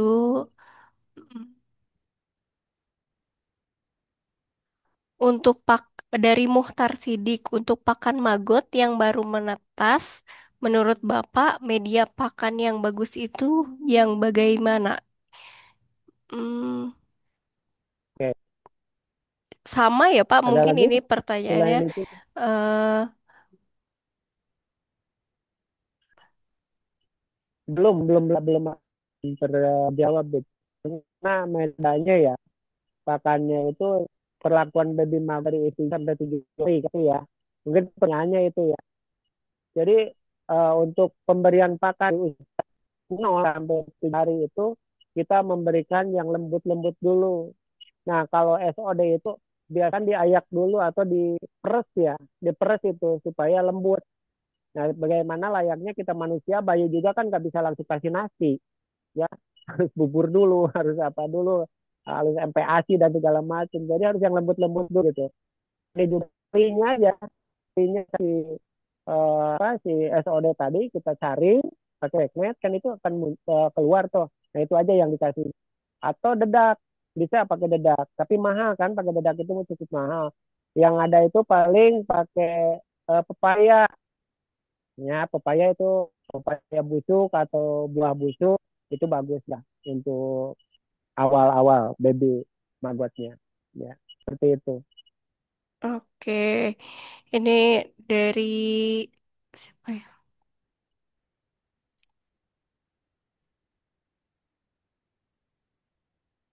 Dari Cahyadi Rahmat ini tadi. Untuk maggot sendiri, apa memerlukan media tanah sebagai tempatnya atau dibiarkan begitu saja? Masih untuk media Hmm, tanah, mungkin di bawahnya, media Kang. tanah apa ya? Media si maggotnya disimpan setelah bertelur, itu disimpannya atau apakah di bawahnya Oh, memerlukan tanah yang atau tidak? oh nggak usah pakai tanah. Maggot itu tidak memakan tanah, bukan cacing ya maggot itu. Jadi cukup SOD aja. Adapun juga nanti hasil reduksinya atau biokonversinya itu akan seperti tanah hitam yang namanya itu kasgot, bekas maggot atau kotoran maggot ya. Itu bukan tanah, tapi kasgot ya. Kan kalau cacing ada cacing, nah, ini maggot ada kasgot. Nah, ini kotoran-kotoran maggot itu akan jadi hitam bukan tanah ya. Mungkin ada lihat sepintas oh itu kayak tanah gitu. Padahal itu bukan tanah. Dan kita tidak harapkan dan tidak menganjurkan sedikit pun juga itu pakai pakai tanah. Ya, nggak ada gitu. Jangan pakai tanah, jangan. Nanti malah ribet kita mau panennya. Susah gitu apa untuk ngambilin tanah itu. Ya, Oke, oke. Lanjut ke Kang Haryanto dari Jonggol, Bogor. Biaya modal awal minimal berapa, Pak? Selama ini mencoba masuk di pemberdayaan masyarakat, belum diterima kalau belum kelihatan hasilnya. Kebetulan keahlian saya di bidang hidroponik dari pengalaman kerja pernah mengajar. Ya, berarti pertanyaannya biaya modal awalnya berapa? Dan mungkin tertarik mencontohkan terlebih dahulu nih Kang Haryanto di Ya, Jonggol. oke, untuk Kang Haryanto dari Jonggol ya. Alhamdulillah Kang. Jadi untuk budidaya maggot ini saya awalnya itu modal cuma 100.000 Kang. Ya, percaya nggak percaya itu buktinya masih ada gitu. Saya mau cuma 100.000. Untuk membuktikan ke orang dari uang 100.000 ini jadi apa. Dan alhamdulillah sekarang kan terbukti gitu. Orang itu melihatnya pada melirik. Oh iya ya ternyata seperti ini. Nah itu. Jadi betul dimanapun juga itu udah hukum alam. Orang itu akan meniru. Orang itu akan mengikuti setelah ciri khas sukses. Kalau kita belum ada hasil, belum sukses, orang itu memandang sebelah mata. Ya. Makanya itu perlu konsistensi, ya keuletan, ketekunan, jangan mudah putus asa. Itu yang dirasa oleh saya. Saya juga dipitnah, omongin, deh apa, udah biarin aja, itu kan tidak peduli lah istrinya. Tapi saya akan buktikan dengan hasil karya saya itu akan seperti apa.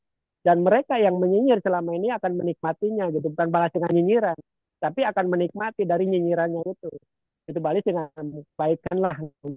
Dan mereka sendiri nantinya Kang. Tetap semangat Kang, optimis aja, bisa Kang, gitu ya. Yang siapa Iya. yang dari Jongol itu tetap semangat, ya jangan putus asa, ayo lakukan. Modalnya cukup 100.000 aja udah bisa. Beli bak tahu cuma 10.000 Kang, ya.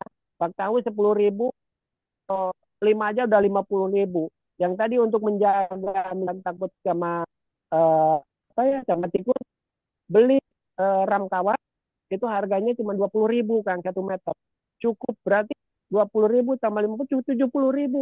Beli telur maggot 10 gram ya itu kan harga 1.000 berarti 30.000 110 Kang cukup ya udah cukup 110.000 Iya. itu. Semoga Kang Haryanto bisa apa ya, bisa melihatkan hasil kemudian ditiru oleh orang-orang Nah, lainnya ya di Jonggol sana. Oke, baik selanjutnya ada dari Pak Zen. Izin Pak, kalau langsung dikasih ke ayam atau ke bebek atau harus mati dulu? Si hmm, magotnya harus dimatikan dulu atau boleh langsung diberikan kepada hewan ternaknya? kalau yang udah biasa dari DOC biasanya langsung juga nggak jadi masalah ya. Tapi yang belum terbiasa karena biasa misalkan pakai pakan konvensional gitu ya atau pakan yang lainnya itu biasanya dia akan ya beradaptasi dulu gitu. Sebaiknya itu dimatikan dulu. Tapi habitnya si ayam itu biasanya melihat yang hidup-hidup, ya yang hidup patokan gitu. Nah, yang di tempat saya ini ayam-ayam saya selama ini itu langsung aja saya dari biopon langsung dikasihin, dari biopon langsung dikasihin dan alhamdulillah sehat walafiat. Bahkan produktif telurnya pun juga tiap hari bertelur pada ayam kampung tuh ya. Ini boleh nanti dilihat ke sini lah kalau nggak percaya ini kok real kok tempat saya ini real gitu kan. Saung Maggot ini ada, lokasinya ada, tempatnya ada, budidayanya ada. Ya, kita ini Iya, bukan hanya ya, mohon maaf ya, saya bukan jago teori juga dan bukan jago dalam hal budidaya juga enggak. Tapi bisa dengan aja lah, gitu, jangan terlalu apa ya muluk-muluk lah gitu, seperti itu. Ya, iya banyak juga nih Kang yang tanya di kolom komen, di kolom chat. Boleh nggak Kang saya berkunjung ke Saung Magot? Boleh minta kontaknya? Tentu sangat boleh ya Kang ya, terbuka boleh. untuk Senang hati semua. dengan senang hati. Senang hati dan jangan jangan memikirkan biaya kecuali ongkos sendiri ya. Gitu. Silakan ini datang saya dengan senang hati, tapi ya kalau mau datang ke sini ya tadi kontak dulu ke saya, janjian dulu. Mohon maaf bukan saya sok sibuk, tapi saya jarang ada di lokasi. Biasanya daripada diterima sama orang lain, nah ketemu dengan saya yang ditujunya saya, gitu kan nanti kecewa. Ya pas ada sini bisa lihat saungnya doang gitu atau cuma lihatnya ayamnya doang atau sayur mayurnya doang nantinya orangnya nggak ada di PJ. Nah, kayak sewa ya biasanya tak dulu 2 atau 3 hari Iya.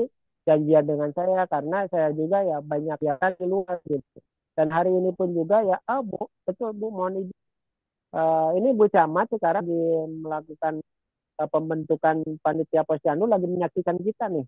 Ya, Oh. menyaksikan kita tadi di live, tadi udah chatting ke saya mau ikutan di nanti di live di IG gitu kan. Bahwa saya tadinya diundang di sana, Bu. Tapi karena kita udah ada janji dengan BPPT dari jauh-jauh hari, saya yang pembentukan itu saya abaikan dari KBB juga. Tadi dua, dua agenda saya sebetulnya dari koperasi langsung ke DLH. Nah, dari DLH langsung saya prepare ini. Tapi walaupun udah dipersiapkan segala sesuatunya, ya tadi mohon maaf ada trouble. Walaupun udah di charge, tetap aja nggak kuat ya. Gitu kan, laptop saya mati akhirnya dan kita ini pakai handphone ya. Mohon maaf aja ya untuk yang Ya, gak lainnya masalah, tadi atas Kang. ketidaknyamanannya karena itu kan di luar rencana kita ya. Maunya kan Iya. berlangsung dengan aman juga dengan lancar begitu ya. Mungkin itu. Baik, satu lagi terakhir pertanyaan nih dari Oh, Pak Dadang Kurnia, izin bertanya. Di sini ada yang nampung magotnya dihargai 5.000 per kilogram sesuai apa tidak? Terima kasih. oke. Kalau 5.000 menurut saya udah mahal, Pak. Udah bagus lah. Ya itu udah masuk pasaran standar untuk magot 1.000 itu. Udah aman. Karena untuk di apa di anggota kita aja, ya di plasma kita ya kita tampungnya ya emang sih pakan dari kita gitu kan. Kita anterin ke sana segala macamnya kita anterin dan dia cuma nganterin ke sini itu harganya 4.000. Jadi kalau di Bapak 5.000 udah bagus, udah bagus, udah bagus ya. Gitu. Oke, sangat Mungkin seru itu ya Pak. Ya. sekali. eh apa diskusi kita hari ini ya tentang pembudidayaan maggot dari rumah dan menghasilkan rupiah gitu ya, Pak ya. Eh, di Ya, sini ya. teman-teman sangat terbuka apabila mau belajar tentang maggot di tempatnya Kang Evul maupun di BPVP Bandung Barat. Kami juga mempunyai program pembudidayaan maggot BSF di BVPP Bandung Barat. Namun kebetulan kita belum buka nih. Nanti bisa dipantau terus IG BVPP Bandung Barat untuk mengetahui info pelatihan lainnya. Oke, Kang. Terima kasih banyak. Ini sepertinya banyak teman-teman yang sudah tercerahkan dari sesi kelas kali ini. Eh, apa pengalaman-pengalamannya mungkin akan menginspirasi teman-teman dari tempat-tempat lainnya di seluruh Indonesia untuk terutama mengurangi sampah ya, mengurangi sampah kemudian menjadi nilai ekonomi untuk kita semua. Baik. eh Tagline-nya seperti yang di awal Kang Evul, olah sampah jadi berkah, sampah diolah bukan berpindah. Baik, saya undur diri eh, di ikhlas kali ini. Jangan lupa teman-teman mengisi link evaluasi ikhlasnya. Kami, saya dan Kang Evul undur diri. Wassalamualaikum warahmatullahi wabarakatuh. Ya, terima kasih buat semuanya Terima ya atas kasih atensinya. Kang Terima kasih Evul Kak sudah Desa, terima kasih semuanya ya. menyempatkan. Saya undur diri ya. Oke, terima kasih. Assalamualaikum warahmatullahi wabarakatuh. Waalaikumsalam warahmatullahi wabarakatuh.